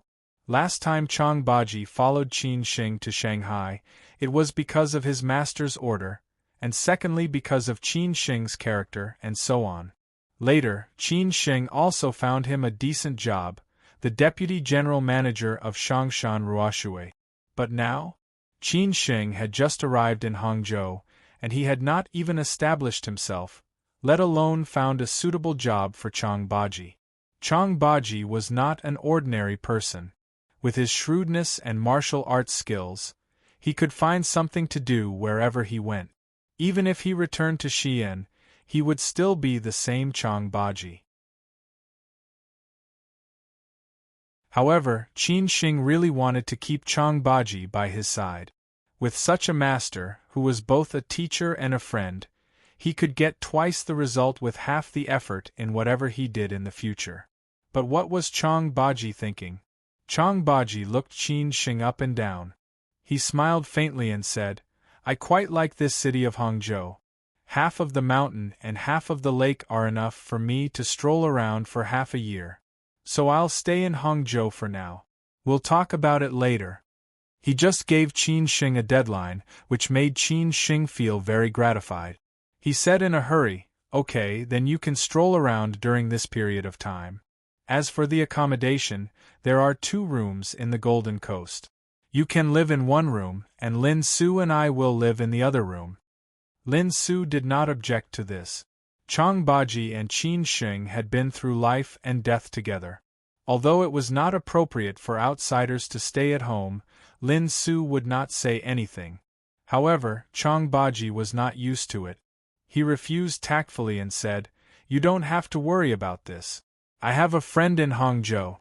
If you need anything, you can call me at any time." Since Chang Baji had said so, Qin Shing did not insist and nodded silently. After the 3 of them chatted for a while, Qin Sheng and Lin Su went back to the Golden Coast first. It was quieter there, but the environment was not bad. However, it was still a little worse than the West Lake. Qin Sheng thought that when he had money in the future, he would buy a courtyard like the Guiyu Mountain House today. He would live on the hillside, where he could overlook the scenery of the West Lake and the night view of the city. That would be really perfect, and it would feel like he was hidden in the city. After drinking yesterday, Qin Sheng planned to adjust his state of mind today. After returning to the Golden Coast, he took a bath and slept for a while. Qin Sheng drank tea and read for the whole afternoon. He and Lin Su had already discussed that they would start work tomorrow. In this way, they could integrate into the life in Hangzhou. Otherwise, they would feel a little out of place. In the evening, Qin Sheng called Mr. Chow and said that he was ready and planned to start work tomorrow. Mr. Chow was not surprised. He did not think that Qin Sheng was the kind of man who could really rest for a week. So he smiled and said, "Meet me at Jiushi Rose Garden at 7 o'clock tomorrow morning." Jiushi Rose Garden was a famous villa area in Hangzhou. The geographical location of Jiushi Rose Garden was especially good. It was full of villas. It was close to the mountains and looked at the water. It was second only to the West Lake. After Qin Sheng searched on Baidu, he found out that Jiushi Rose Garden, where Mr. Chow lived, was also on Zhejiang Road. It would only take 15 minutes to get there by taxi. It would be convenient for him to go home in the future. After thinking about it carefully, Qin Sheng finally understood. He guessed that Uncle Zhuang had allowed him to live here because it was more or less convenient. These big shots were busy with important matters every day, yet they still paid attention to these details. He still had a lot to learn. The next morning, Qin Sheng got up at 5:30. Now, he had already resumed the habit of running in the morning. In order to keep his body in the best condition every day, he searched for a nearby gym and planned to continue to exercise in the evening or on the weekend. He had actually checked the route of the morning run. From the Golden Coast to the Fuxing Bridge, to the other side, then across the Xixing Bridge, and finally back to the Golden Coast. That was to go around the Fuxing Bridge and the Xixing Bridge. It took him more than half an hour to run at a moderate pace. After returning, he took a shower and changed his clothes. He bought breakfast and brewed ginger tea for Lin Su, who was slightly ill. Lin Su had just woken up. Qin Sheng greeted her and kissed her before setting off for Jiushi Rose Garden. When he arrived at Jiushi Rose Garden, it was exactly 7 o'clock. Mr. Chow had obviously informed the security guards in advance. Qin Sheng went straight to the villa where he lived. The villas in Jiushi Rose Garden were worth tens of millions. Qin Sheng looked around along the way. The environment was especially good. Every villa had a separate house with a garden. Some even had a swimming pool, such as Mr. Chow's. From afar, Qin Sheng saw Mr. Chow, who was wearing gray sportswear, dancing with a sword in the yard. His movements were indeed very beautiful. Occasionally, he would even draw a few flowers with the sword. It was a pity that his footsteps were too light. There should be some problems with his body. Qin Sheng, who was standing at the door, pressed the doorbell. Chowda stopped in his tracks subconsciously. Qin Sheng smiled and nodded at him. The nanny hurried over to open the door. Qin Sheng slowly walked into the detached villa with 3 floors above ground. "Young man, you're quite punctual." Chowda kept his sword and walked to the chair under the parasol at the side. He smiled and said. Qin Sheng said honestly, "If I was late for the first time, I don't know how disappointed Mr. Chow would be in me." "That's true. I like people who are honest and trustworthy. Punctuality, trustworthiness, and keeping promises are the basic requirements of a person, especially you young people. You should remember this," Chowda said casually as he drank his tea. However, he was muttering in his heart, "You're Qin Chang'an's son. Whether I'm disappointed in you or not, it will not affect your future." Without waiting for Qin Sheng to reply, Chowda ordered the nanny, Auntie Wu, Pour a cup of tea and wake them up for breakfast. You've been in Hangzhou for a few days. How is it? Have you adapted to this city? Chowda chatted with Qin Xing casually. Qin Xing smiled faintly and said, I've always had a good impression of this city. I've been here before, but I haven't had a good time. I've never thought of living here. I love this city deeply, so I'm not willing to move even if I die of old age. Others say that I'm narrow-minded, but I say that I'm living comfortably. 2 years ago I had a serious illness, so I've become indifferent to a lot of things. Chowda sighed with emotion. When a person reached 40 years of age, he could see a lot of things clearly. Chowda had just entered this stage. Those so-called ambitions and ideals had already been scattered with the wind.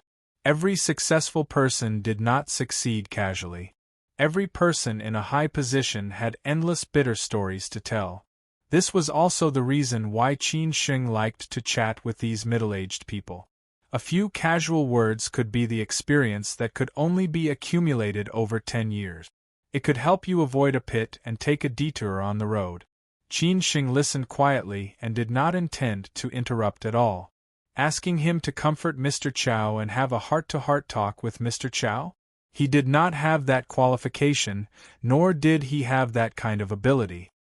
When Lao Zhuang recommended you to me, do you know why I agreed without hesitation? Chowda asked casually. This was also what he thought. He was definitely not acting. Qin Xing shook his head and said, I don't know. I have 2 wives, 1 son, and 2 daughters.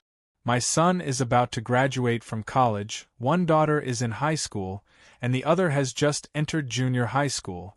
I don't have to think about freedom, but I have to think about them. After I didn't do anything for more than 2 years, it was basically going downhill. At this level, who doesn't have a few enemies? But at present, they dare not touch me. I'm afraid that in the future, if I really have no ability, my wife and children will suffer with me. My son is a little ambitious, but his social experience is too shallow. He is not a match for the old foxes under me at all. So I asked you to keep an eye on them and bite them at any time. Chowda said a lot in one breath, which could be considered as telling Qin Xing everything. He sighed and continued, as long as he can keep this family business and let him successfully pass these few years, I don't have to worry about the future. I understand. This is the responsibility of a husband and a father, Qin Xing said softly. These few years, Chowda was indeed not as good as before. Whether it was his body or his business, he was always unable to do what he wanted. He also felt tired and did not want to continue fighting. The only thing he could do was to protect his son and let him chase after what he wanted when he grew up. As for his wife and daughter, it was fine as long as they lived a good life. But he did not expect that God would give him such a chance. As long as he did this well, the future of the Chow family and his son's life would be beyond his imagination. Now let's talk about your job. Your position is the chairman's special assistant. You represent me and directly listen to my orders. If you have nothing to do, you can go to the company if you want. Just hold meetings and help me keep an eye on others, etc. If you don't want to go, you can rest. At night, go to the places below and keep an eye on them. They are all my cash flow. But these 2 years, those people's appetite is getting bigger and bigger. It's not good for me to show up. You have to help me beat them up. Don't be afraid of offending them. When there's something, I will call you. You can learn slowly and get used to what needs to be done and handle it yourself in the future. Chowda stared at Qin Xing and said seriously. Qin Xing said calmly, understood. Okay, that's about it. It's not that complicated, Chowda said casually. Seeing the nanny coming out, he stood up and said, let's go in and have breakfast first. Although Qin Xing had already had breakfast, he still followed them in. He could not stay here alone. You're tuning in to the Phoenix Nights YouTube channel. Don't forget to subscribe and join us on this journey to catch the most captivating stories.